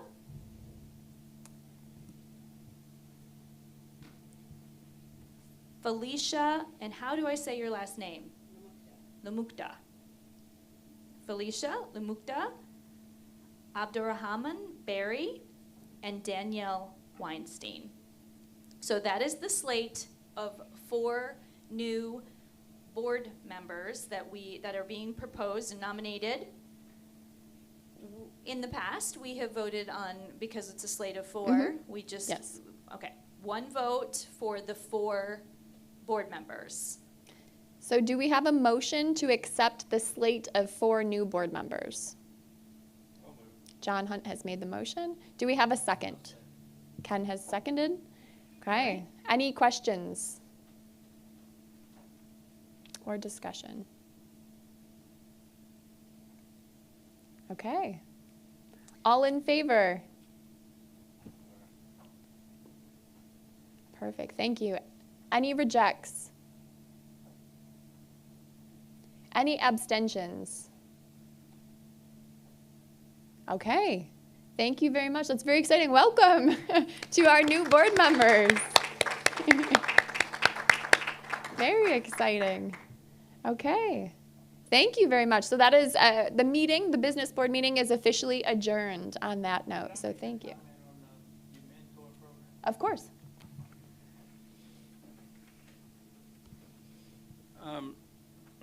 The mentor program does not have to be a one-on-one thing. It can be a department-on-a-department thing. We had several times in the 80s and the 90s where one school district had just started getting into a planning department, trying to do modern approaches and so on. So they paired with the one that had been established for a decade or so and did mentoring and even shared visits to their offices and so on. So the concept of mentor-mentee doesn't have to be unitary. It can be Correct. group. Yeah, thank you for pointing that out. We should also point out that even it goes larger than the department. We had an actual new university reach out to us internationally requesting ISEPs in, expertise and the expertise of board members, so we'll meet with them. So in terms of mentor-mentee, it is open to how you think we can best help. I just wanted to make one last comment, too, to just say, I just want to thank John Hunt for being so gracious, kind, and empathetic. I mean, that's the spirit of ISEP, to give others opportunities, too. And I just think we've got to give him a round of applause for just showing what a kind-hearted, good spirit can do. Thank you, John. Yeah. Yep. We'll do that in the closure. And John and I know Carol did the same thing to allow Danielle, who's new as well, and stepped back and said, "Please, right? Please join us." So we have a great organization, and even better now, even stronger now. Okay. Thank you. So business meeting is adjourned. So thank you very much. So the last thing that we want to do, and I say we as ISEP in general, is provide a thank you, a big thank you. So as we draw this conference to a close, our 2024 conference, I want to express gratitude in several ways. The first is to everybody who participated. And when I say everybody in this room, everybody who's been in this room, also everybody who joined us virtually, who joined the live stream. We had, as you can see, we had a lot of people registered. We're international. So when you were speaking to more than just this room, which is great to know. We had a lot of thought-provoking discussions. We had a lot of really great, helpful guidance through questions.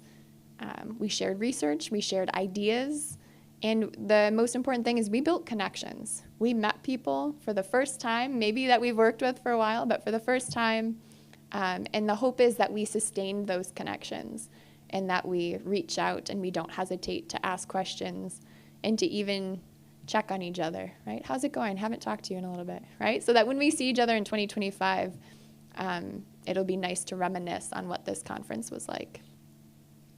It's clear from talking to so many of you and really overhearing some of your conversations that you're committed to action. You're committed to listening and to taking this information in the conference, thinking about it critically, and then saying, what can I do? Right? What can I do with the information I have? I think it was Clifford in the first, right? Bruce and Clifford said that. What can I do with the information that I have? And we want to be able to move forward and have action related to that.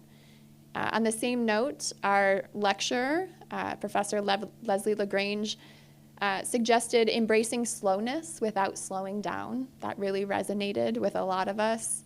And then something that resonated with me was a comment saying education is an affair of experimentation. And we're talking about innovation a lot here, and we're trying to think outside the box and to think about new ways to do things. So that really resonated with me, and I hope that it ignited something in you and that you take all of the information you've had and really the passion, what you feel inside when you walk away today, and it helps you, it drives you to help you do what you do best. And that's really our role here, is to facilitate that. And although it was the first time that ISEP has been on the African continent, I have a slight feeling that it won't be the last, because our experience here has been really life-changing in so many ways. And I hope that more of our colleagues can even join us next time, because these moments, these experiences, even outside of this venue, really are what it's all about and the connections that are made. I would like to thank so much our host institutions, Nelson Mandela University, St. Cloud State University, and Niagara University, for taking their time to welcome our delegates, being incredibly supportive in so many ways, and being patient to see this conference come to fruition from how long it took to get to this point. So thank you.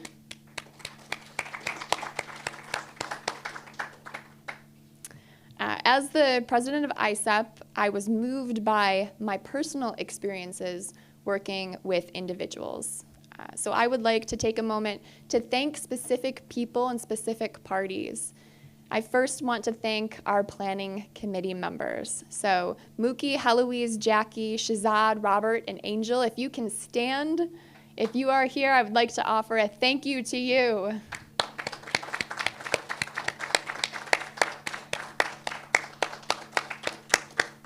Thank you. This would certainly not be possible without everybody's input on that committee. I'd also like to thank our board members. So Robert, I'm going to ask you to stand again, but Robert, John, Angel, John Hunt, if you can stand. You were part of the meetings. You were part of the meetings.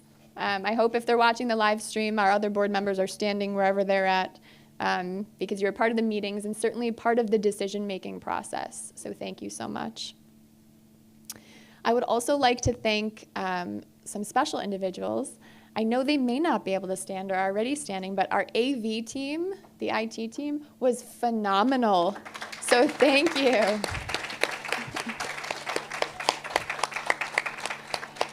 And that includes our social media coordinator. It felt like it was our personal social media coordinator. Thank you so much. We also had some student workers that were here bright and early, every day, sometimes missing class, I think.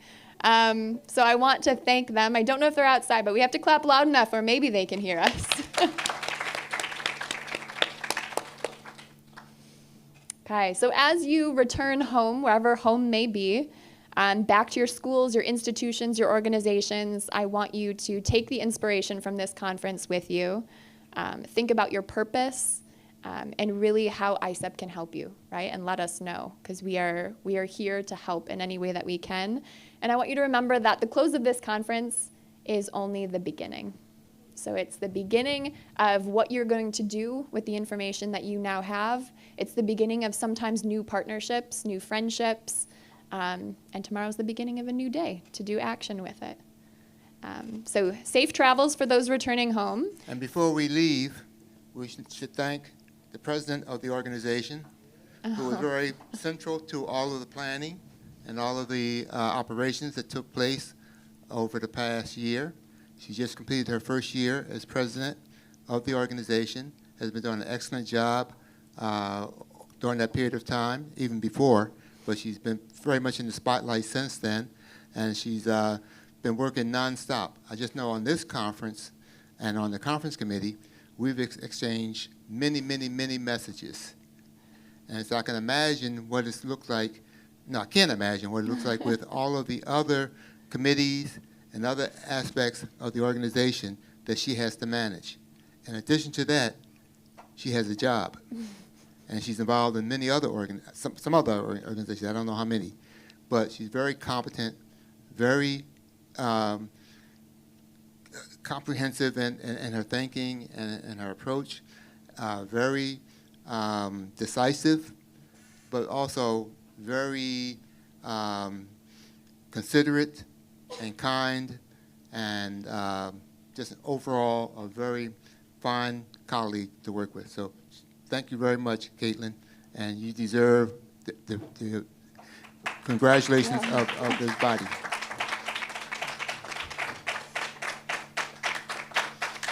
Thank you. I appreciate that. Yeah, Louise, look like you're ready to do something here. Thank you very much, Robert, and Caitlin for allowing me this opportunity. Colleagues, it won't be proper from our side as the host of the in-person, face-to-face conference here not to say a word of thanks to ISEP. I thought about this a lot. My colleagues would know that I've been in international conferences for the past 3 weeks, basically.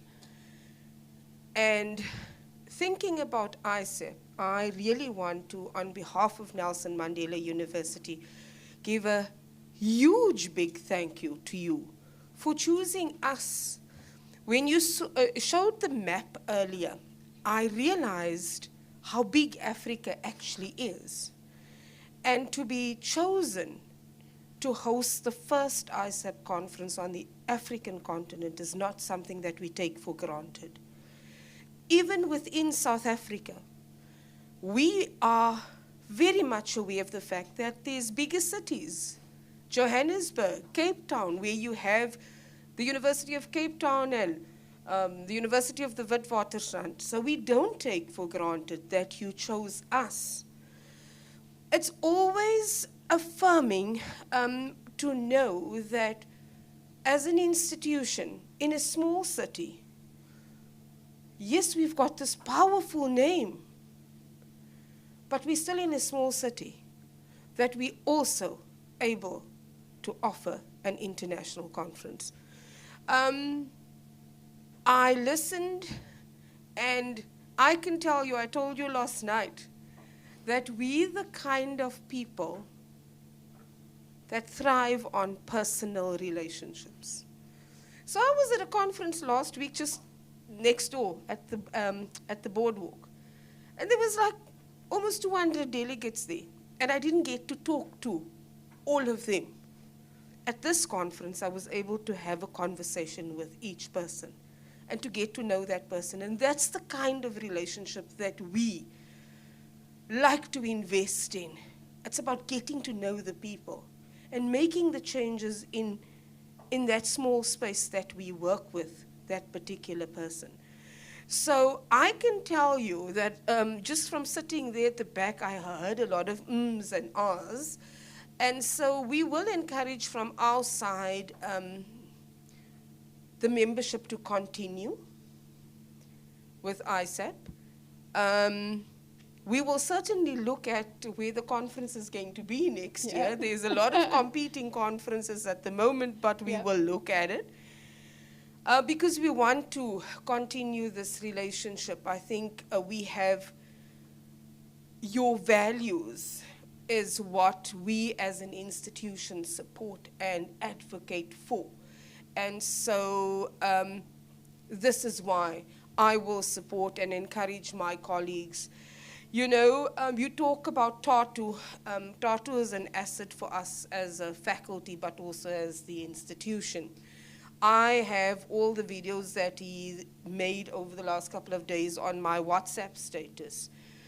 And so many colleagues from throughout South Africa sent me messages since last night, 12 o'clock, right up to now before I came down here asking, but why didn't you tell us about the conference? And perhaps I didn't understand the brief either, you know, let's be honest. Because all of them now wants to know about the society. So we will be sharing, you know, everything that was done here with other colleagues, and hopefully we can get more South Africans to attend the conference. But let me stop there. Let me also say thank you very much to everybody who attended. Let me say thank you to the colleagues from Mandela University. When we said, you know, please submit, that they took up the responsibility and the call to respond to the call. And thanks to colleagues from Fort Hare, our neighboring institution that's here as well. Colleagues who traveled from other African countries, the colleagues who traveled from the United States. You know, we know that it's a long journey, long journey. And we really appreciate your presence here in person. And we understand that the others couldn't make it, but we really appreciate the in-person presence. So, and a special thanks to the board members. It was a learning experience for the two of us to work with you as well, because every conference is different in the way people approach it. And I mean, with you, you know, there was always an idea, let's follow this. And we managed to put this together in the end. So thank you very much, Robert and Caitlin, in particular, because you were the ones who were arranging those meetings, but to everybody else. And I think Jackie has arranged just a small token of appreciation, very small token of appreciation from our side for the board members. So if those 5 board members that are here in person, if you can just stand, I think you can hand it over to them? Yes, because I think you know. So thank you very much. And as we depart and we go our separate ways, let me say, travel safely. Take home with you our blessings. Let us continue this relationship, and hopefully, God willing, we will see each other soon. Thank you very much.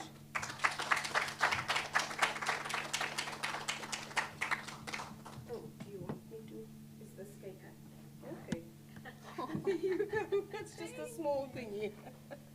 Thank you. But you actually can get the items as well. Thank you.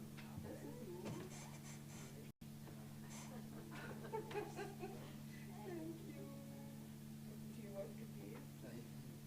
No, not there. Then you have me and you go.